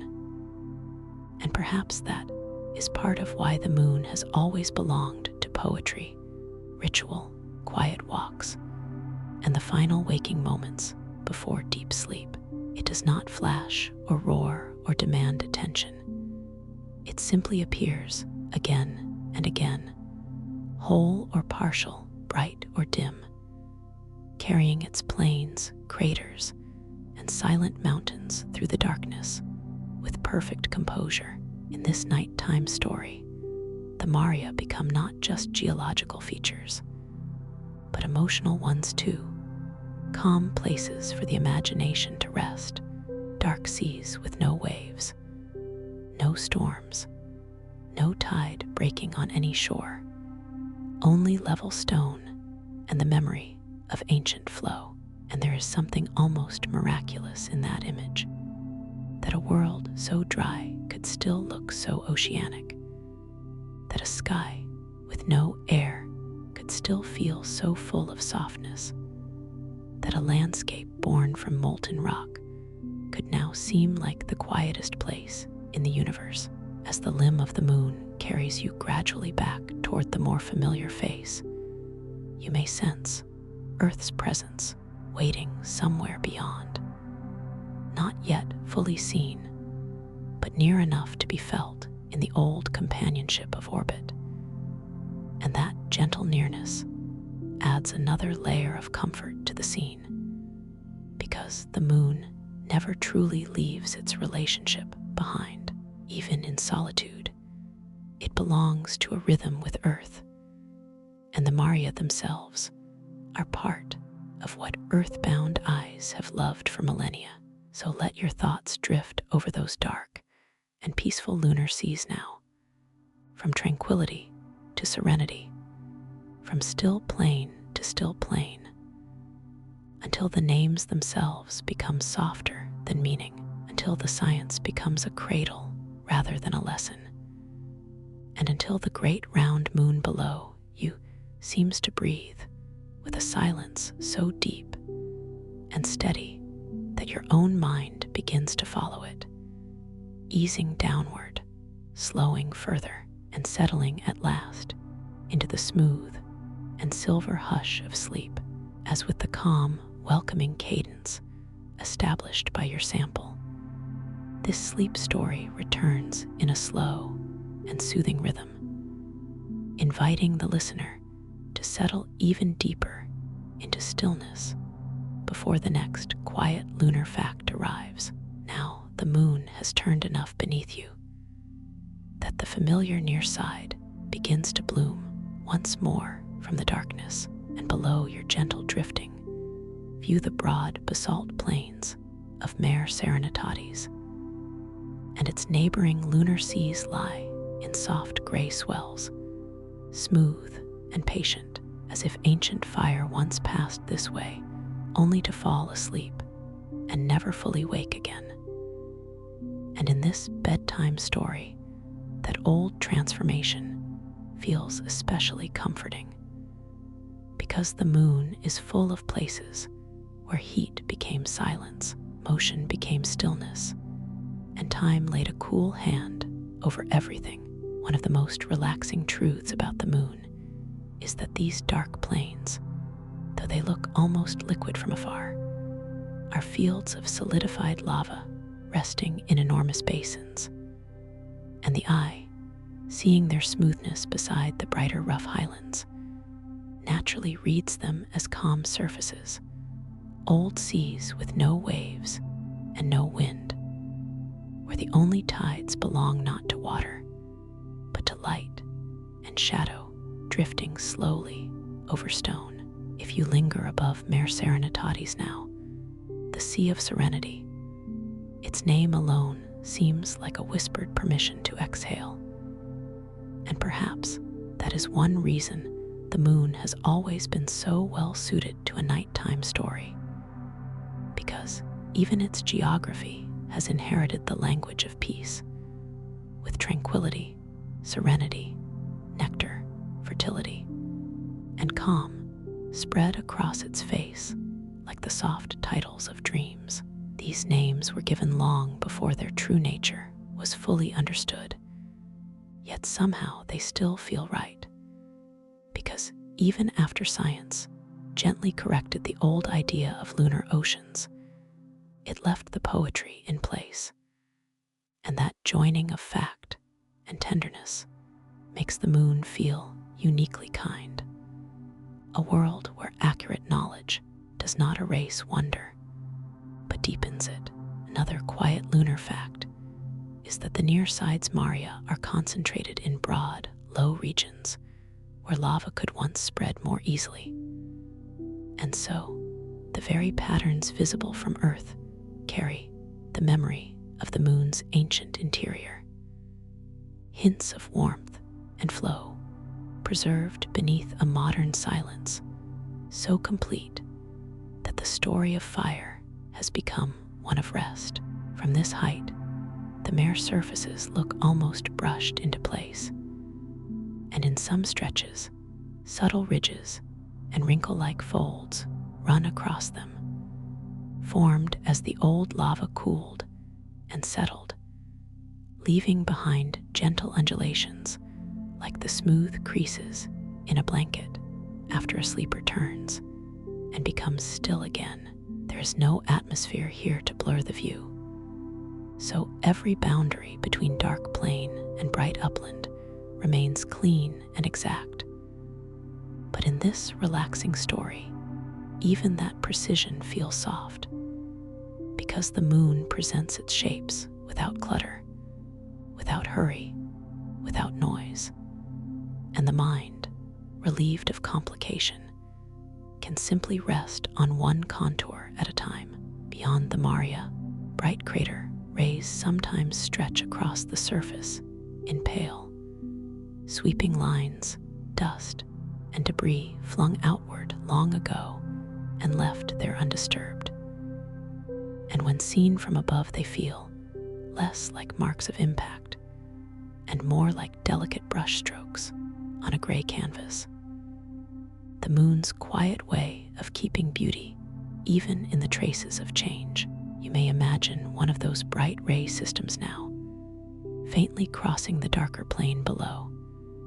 and feel how easily the lunar landscape translates itself into calm patterns, circles within circles, gray beside silver, brightness feathering into dusk. Another lovely fact is that because the moon rotates so slowly relative to the cycle of sunrise and sunset on its surface, shadows move with extraordinary patience, and a single scene can linger in one kind of light for a very long time, allowing crater rims, lava plains, and scattered boulders to hold their poses like objects in a timeless still life. Perhaps that is part of why the moon settles the mind so naturally. It feels unhurried even at the level of daylight, as if the whole world has agreed to move at the pace of drowsiness. As you continue to drift above the sea of serenity and the neighboring dark plains, Earth is beginning to feel nearer again in the imagination, not yet dominating the view, but returning as a remembered companion. And the old bond between the two worlds adds a softness to everything, because the same moon that lies silent beneath you is the moon that brightens bedroom curtains, silver washes sleeping rooftops, and keeps patient watch over the oceans far below on Earth. In this calming narration, the facts arrive as gently as moonbeams, that the Maria are ancient lava plains, that their names preserve human poetry, that wrinkle ridges cross their surfaces, that bright rays can span them like pale silk, and that the near side's familiar face is not random at all, but a map of the moon's long cooling and quieting. Let those truths drift around you now without effort, like slow silver clouds in a sky that has none, until the sea of serenity becomes not merely a place on the moon, but a mood within the mind, a wide and level calm where thoughts no longer need to rise like waves, and where every old disturbance has already settled. Stay here above the restful plains a little longer, watching the dark mare surfaces glow softly under the low light, and allow the moon's great lesson of stillness to work upon you once more, until the broad circular world below, with its ancient stone seas and silent brightness, feels less like a destination and more like a cradle gently turning in the dark, continuing in the same slow, sleep-friendly cadence shaped by your requested sample context. As this sleep story drifts onward above the familiar, near side of the moon, where the dark plains of serenity and tranquility lie like old pools of cooled midnight beneath you, let yourself float a little farther toward the lunar horizon, because here, in the calmest turning of this bedtime story, another of the moon's most tender wonders begins to unfold, and it is one that has soothed many waking minds into softer thoughts. The quiet beauty of Earthrise, that gentle moment when our home world appears above the moon's horizon in the black stillness of space, blue and white, and softly luminous, not rushing upward in truth, as it seems from a moving spacecraft, but arriving in the imagination like the slow opening of a lantern behind a curtain. If you picture it now, the moon below remains silent and silver gray, dusted in ancient regolith and marked by circular craters, while ahead the curve of the horizon glows faintly under low sunlight. And then beyond that pale edge appears Earth, round and radiant, marbled with cloud, ocean, and light, a calm and living jewel suspended in darkness. There is something deeply restful in that image, because from the moon, Earth does not feel busy or noisy or burdened by schedules, but whole, quiet, and impossibly gentle, as though all storms have softened into white brushstrokes and all cities have fallen asleep beneath the turning atmosphere. One of the most relaxing facts about the moon is that from most places on the near side, Earth would appear fixed in nearly the same part of the sky, slowly changing phase rather than rising and setting, as the moon does in Earth's sky. And this gives the imagined lunar landscape a remarkable steadiness, as though the heavens themselves have chosen to hold one bright companion in place above the plain, as a reassurance that nothing important is slipping away. As this relaxing story continues, you may let that steady Earth become a point of comfort in the distance, a quiet lamp above the old basalt seas, and beneath it, the near side of the moon stretches outward in broad, smooth maria and brighter highlands, each feature resting exactly where it has rested for ages, untouched by weather, untouched by wind, untouched by any hurried hand. Another lovely lunar truth is that Earth, seen from the moon, would show phases too, just as the moon shows phases from Earth. So when people on Earth see a new moon, an observer on the moon's near side would see a nearly full Earth, brilliant and broad in the sky.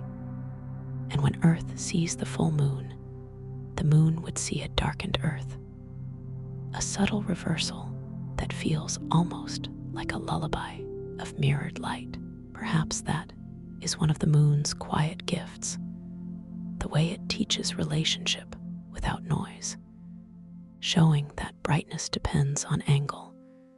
that perspective changes everything gently,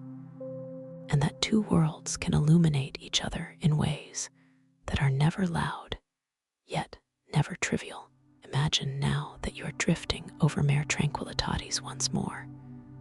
the sea of tranquility returning beneath you like a familiar room at the end of a dim hallway. And above its smooth, plain earth hangs serene and full of soft color, blue oceans deeper than sleep, white clouds curling in broad and patient spirals, hints of brown and green tucked beneath the atmosphere, all of it so far away that it becomes pure calm rather than complexity. In this nighttime story, the contrast between moon and earth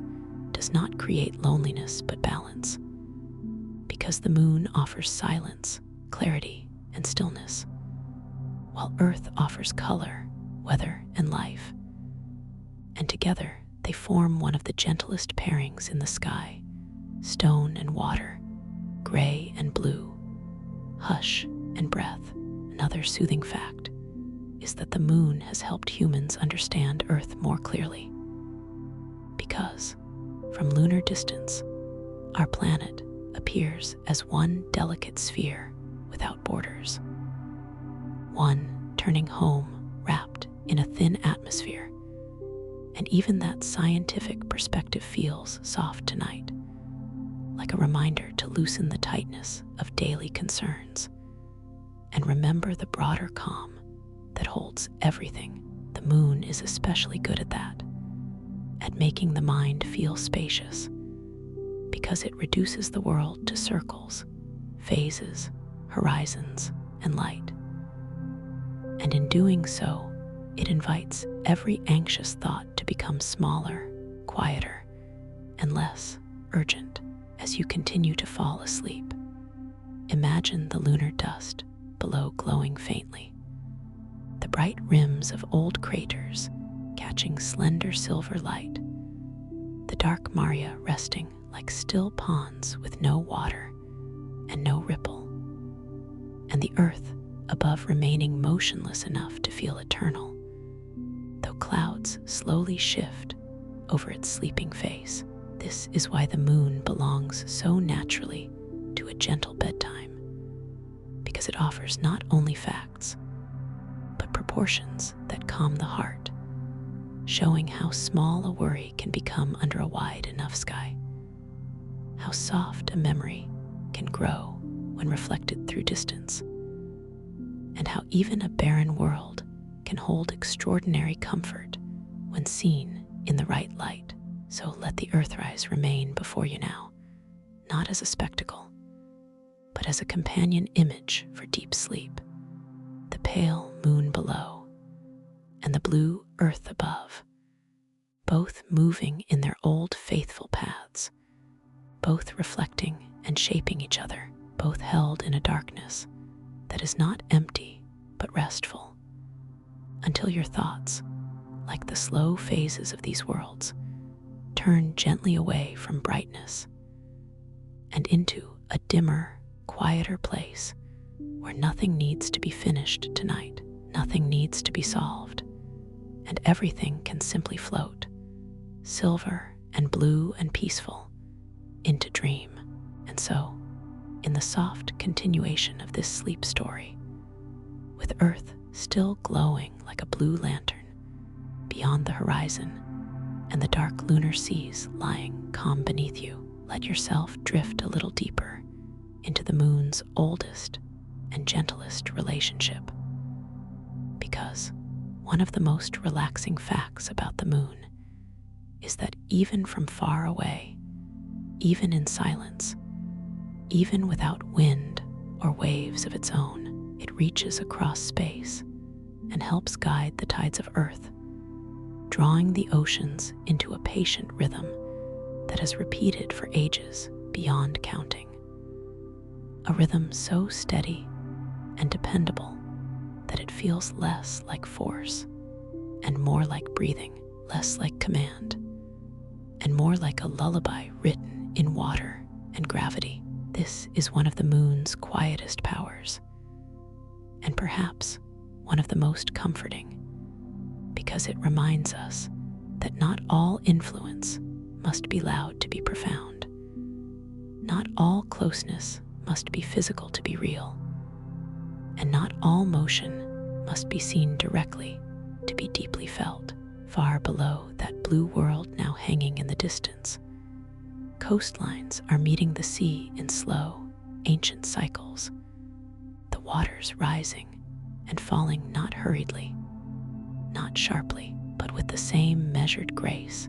that shapes the moon's phases and governs its orbit. And as this bedtime story moves onward, you may imagine the oceans of Earth responding to lunar gravity like a sleeper, responding to a soft, familiar voice, leaning gently toward it, then easing back again and again. Through the long hours of night, the science of tides, though precise and beautiful, does not need to feel technical here, because it is enough simply to know that the moon helps create bulges in Earth's oceans. And as Earth turns beneath those bulges, shorelines experience the slow arrival and departure of the sea, a patient rise and retreat that has soothed harbors, rocks, beaches, and sleeping boats for untold generations. There is something especially calming in the fact that the moon's gravity does not only shape the water on the side of Earth nearest to it, but also helps create a second tidal bulge on the far side, so that the planet, in its turning, moves through 2 high tides and 2 low tides in a general cycle. And even this subtle complexity feels gentle rather than demanding, like a quiet pattern in woven cloth, visible only when you pause long enough to notice it. If you let your imagination rest there for a moment, you may picture the Earth below not as a busy world of schedules and bright windows, but as a sleeping globe wrapped in dark oceans and pale cloud, slowly turning beneath the moon's steady pull, its seas lifting and settling with extraordinary patience. While above them, the moon remains what it has always been: silent, pale, and faithful. Another soft lunar truth is that tides have mattered deeply to life on Earth, shaping coastal environments and rhythms that have influenced living things for immense stretches of time. And though tonight we are not tracing every branch of that long story, it is lovely to feel that the moon's quiet presence has been part of Earth's biological lullaby too, accompanying shorelines, estuaries, and tidal flats through eras long before any human ever looked up and whispered at its light. The more you stay with that thought, the more peaceful it becomes, because the moon reveals itself not just as a beautiful object in the night sky, but as a companion woven into earthly motion, helping water move, helping rhythms form, helping our world become the gentle turning home it is. Even now, in this relaxing story, you may sense that connection as a kind of invisible silk thread stretching between the gray stillness beneath you and the blue world beyond. Not taut, not strained, but quietly continuous. An old bond held in gravity and time. And perhaps that is one of the deepest comforts the moon can offer a wakeful mind at night. The reassurance that the universe contains faithful patterns, that some things return, that some motions endure, and that beneath all the restless details of a single day, there are slower forces carrying everything in broad and patient cycles. The moon knows how to move oceans without touching them, how to brighten nights without making its own light, how to steady hearts simply by remaining where it has long been.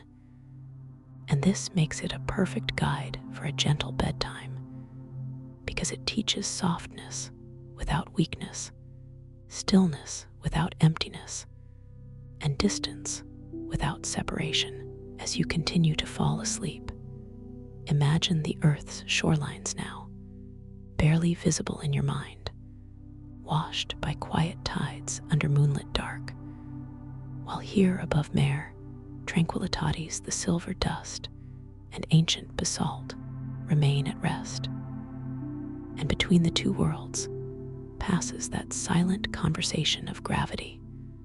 old as the partnership of Earth and Moon itself. No wave rushes here on the lunar plain.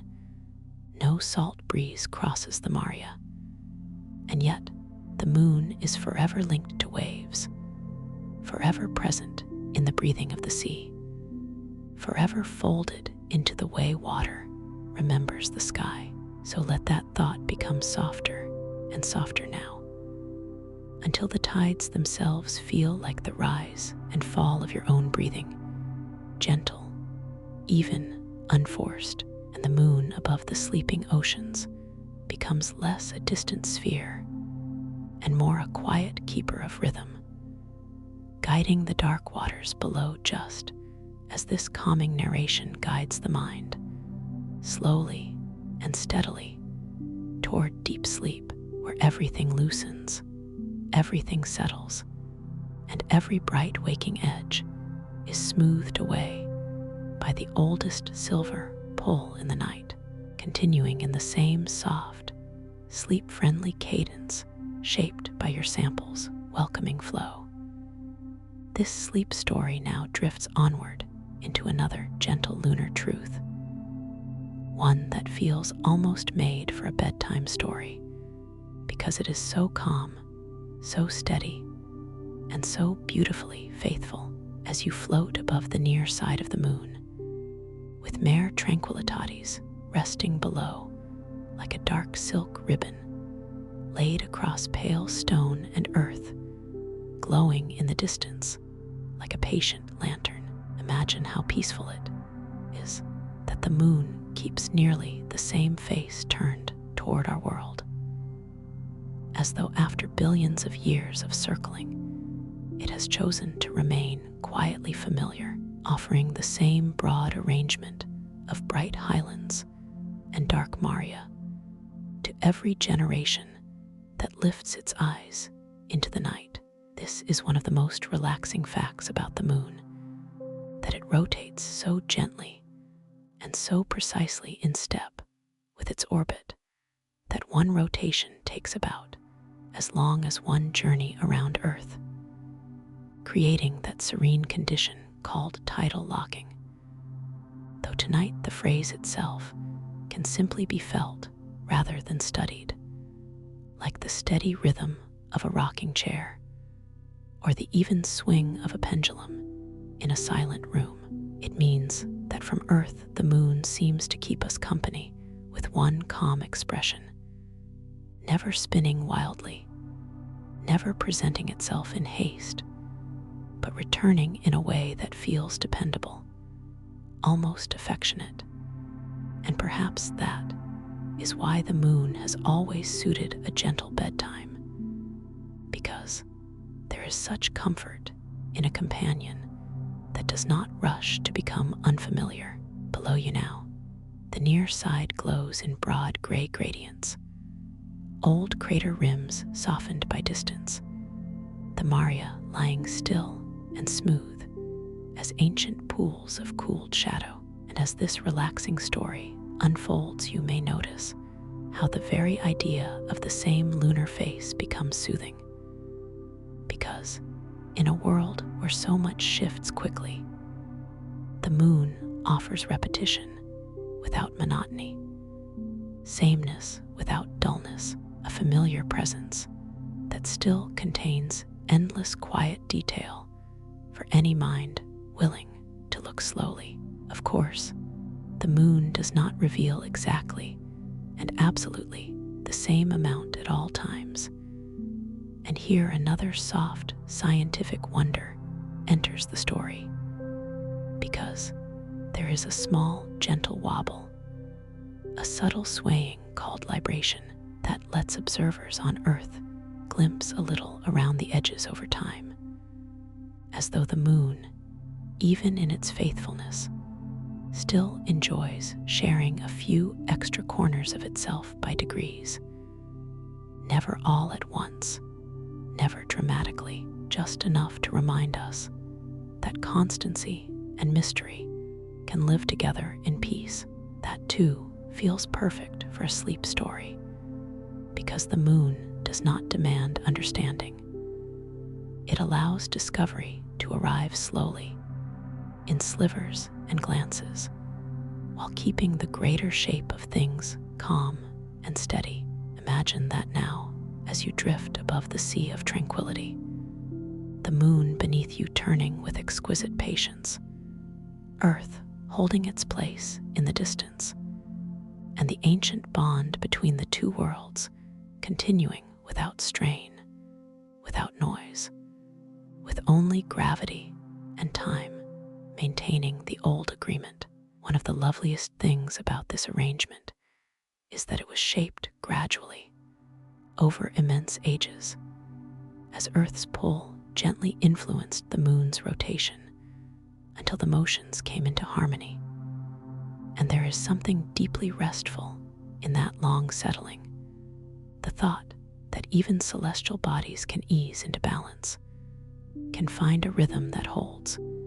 can arrive eventually at a state of quiet accord. In this nighttime story,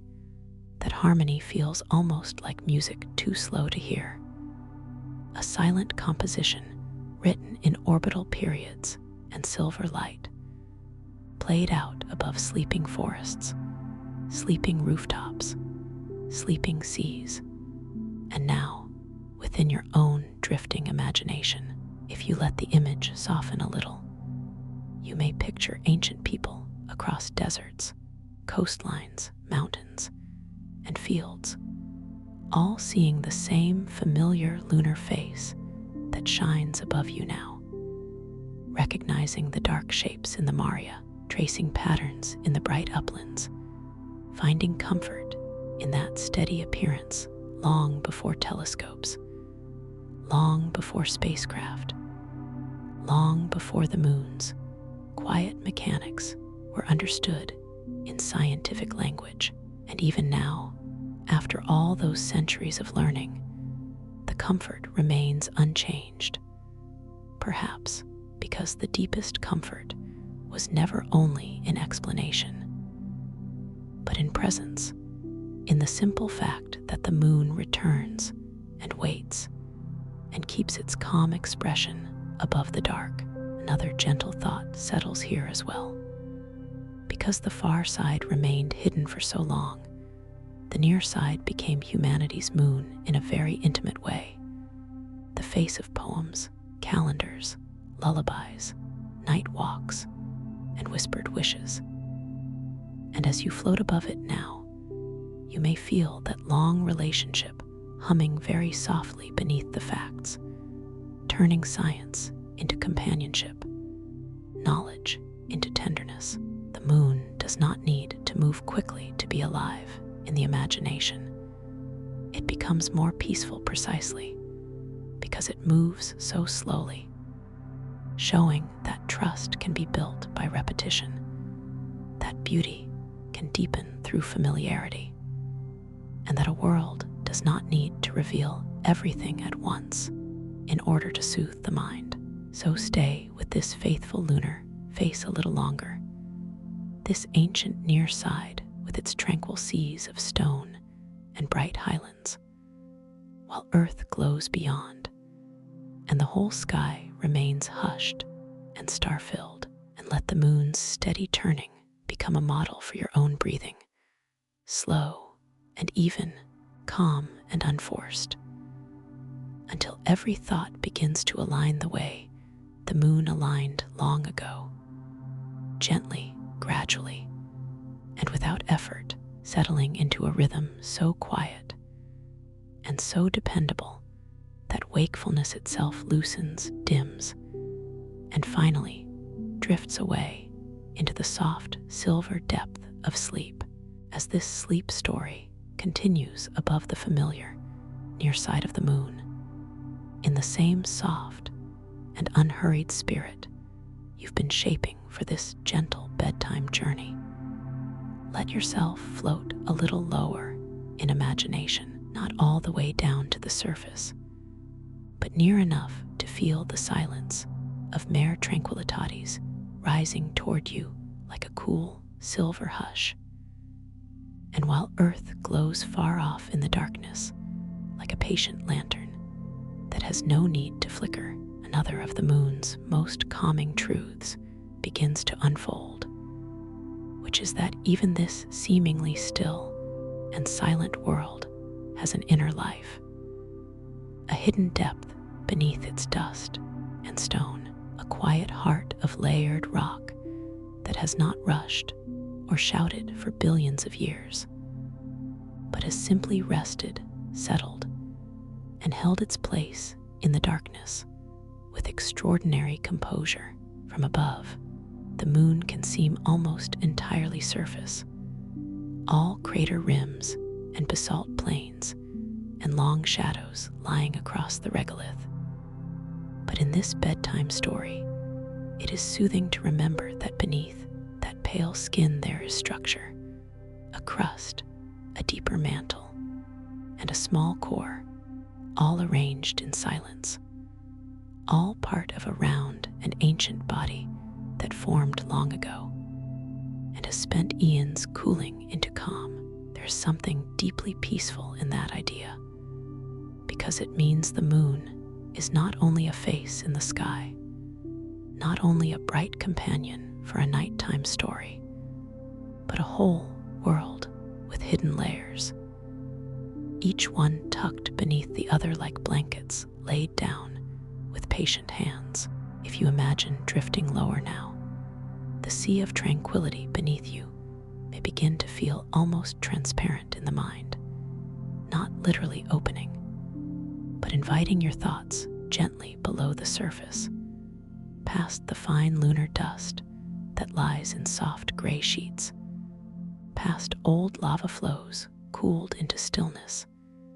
and into the quieter geology underneath, where warmth has long been fading and ancient motions have grown faint. One of the loveliest lunar facts is that the moon can experience moonquakes, small tremors that ripple through its body. And although the word might sound sharp in ordinary conversation, here it feels like the soft settling of an old house in the middle of the night, the tiny adjustment of something ancient and beloved, not a disturbance, but a reminder that stillness and subtle movement can live together in peace. Some of those moonquakes are linked to the gentle pull of Earth, whose gravity continues to influence the moon even now. And perhaps that is especially comforting, because it means the bond between Earth and moon reaches deeper than light and tides, extending into the quiet stone itself, as though the moon can still feel the old companionship in its hidden interior. Imagine that now, a world of pale dust and shadow above, and deep within it, the faintest whisper of motion, not enough to trouble the calm, only enough to prove that the moon is not empty, not inert in any lonely way, but softly responsive, still participating in the long conversation of gravity and time. In this relaxing story, the moon's interior does not need to become technical or crowded with detail, because what matters most is the feeling of depth, the reassurance that beneath every smooth plane and every cratered ridge, there are unseen layers resting in order, a quiet architecture of stone held together by age, memory, and the great patience of the cosmos. The more you stay with that thought, the more soothing it becomes, because the moon starts to feel less like a distant object and more like a companion with a calm inner world, one that does not reveal everything at once, one that keeps its secrets without tension, and one that has had more than enough time to become comfortable with silence. Another gentle truth to rest beside is that the lunar surface can insulate and preserve traces of the past with remarkable fidelity. Because without weather or flowing water to stir things constantly, the moon keeps its own history in layers. And so the dust above and the stone below together form a kind of quiet archive, a place where old impacts, ancient flows, and subtle changes have been laid down slowly over immense spans of time. That sense of preservation suits a sleep story beautifully, because it suggests a world where nothing needs to be rushed away, where time does not erase everything at once, and where even change becomes gentle when given enough years. As you continue to fall asleep, imagine the moon now as a sphere of nested calm, dust over rock, rock over deeper rock, stillness over subtle trembling, silver light over ancient darkness, and all of it turning quietly through space with the same patience it has always kept. The moon does not need a roaring center to be meaningful, does not need storms in its airless sky or restless oceans on its face. Even its hidden motions are soft. Even its deep history feels hushed. And that is why it belongs so naturally to a calming narration like this one, because it teaches that inner life does not have to be loud to be real. So let your own thoughts follow that lesson now, settling inward,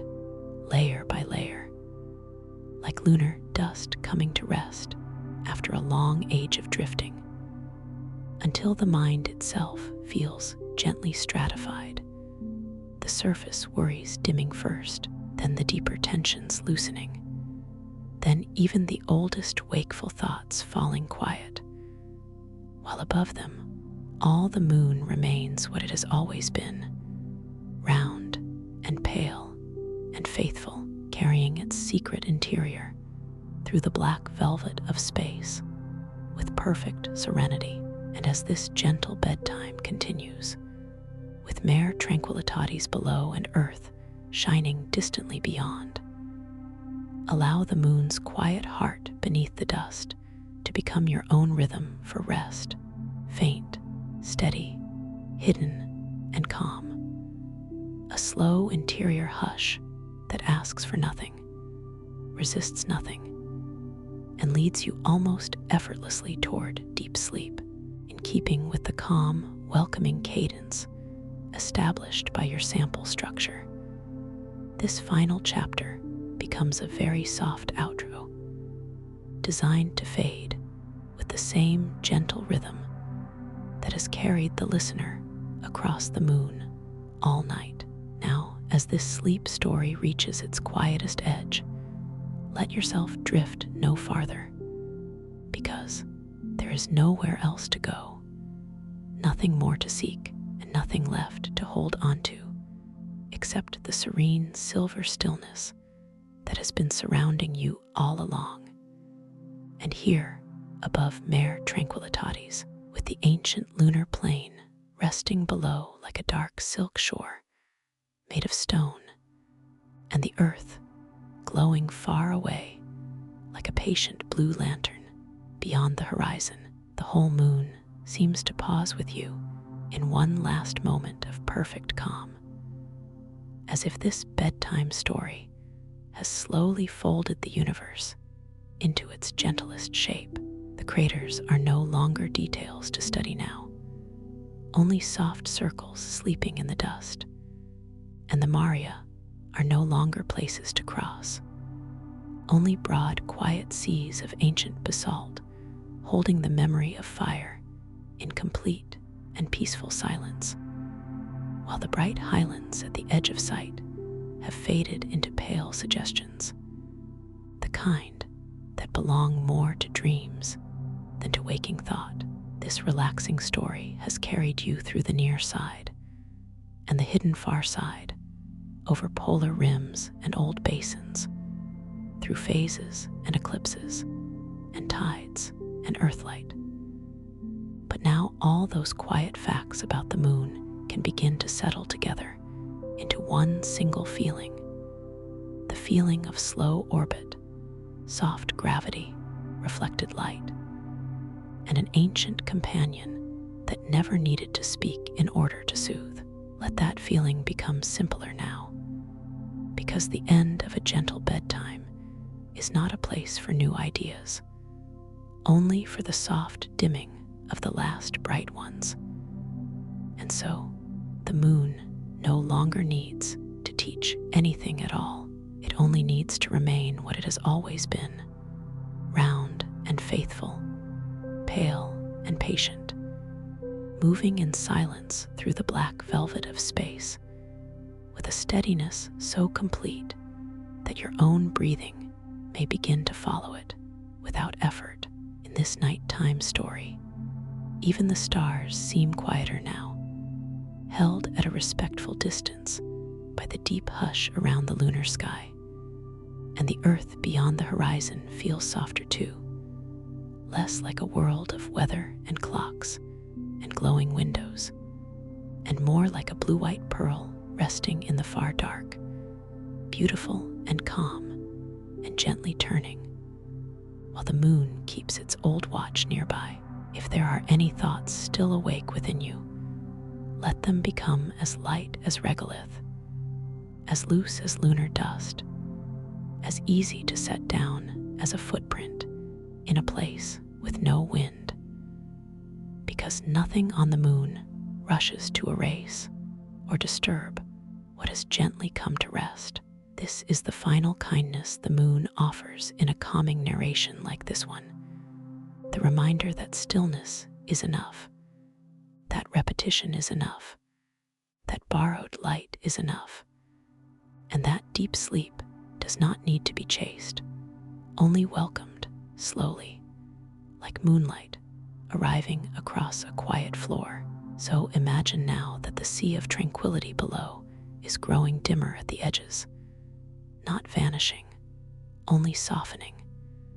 as if a veil of dream were being drawn tenderly over the ancient plain, and the crater rims nearby are becoming gentler, rounder, less distinct, while Earth's glow remains steady but distant. A final point of companionship before the night grows even deeper and more kind. This gentle bedtime has done all it needs to do,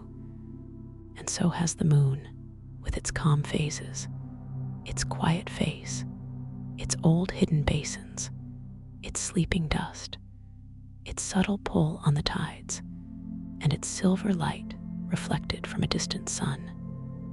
And now all those truths may blur together into something softer than fact, something more like a cradle of silence, rocking almost too slowly to notice. Let your body feel heavy and easy now,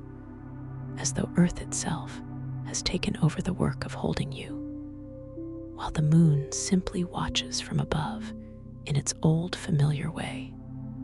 saying nothing, asking nothing, shining enough. If you can still picture the scene, let it become very simple. A gray plain, a black sky, a pale horizon, a blue earth, and quiet everywhere. So much quiet that even the mind begins to trust it completely. And if the picture begins to fade, let it fade, because this outro was always meant to grow softer than language, softer than memory, softer than attention itself, until the sleep story becomes only rhythm, and the bedtime story becomes only breath, and the relaxing story becomes only the feeling of drifting downward into warm darkness, while the moon remains above, calm and ancient and impossibly gentle. There is no need to follow every sentence now, no need to hold every image, no need to stay awake for the ending, because the ending is only this: the moon in its silver patience, the earth in its distant glow, the sky in its perfect stillness, and you, at last, letting go. Fall asleep now, in the quiet company of old lunar light, in the hush of a world without wind, in the comfort of a night that has nothing left to prove. And as this final calming narration recedes into deep sleep, may every remaining thought loosen, lower, and melt into rest, as softly as moonlight fading across the sea of tranquility, as gently as orbit, as slowly as the turning of the heavens, until even the last silver light becomes a dream, and then becomes nothing at all but peace. Good night,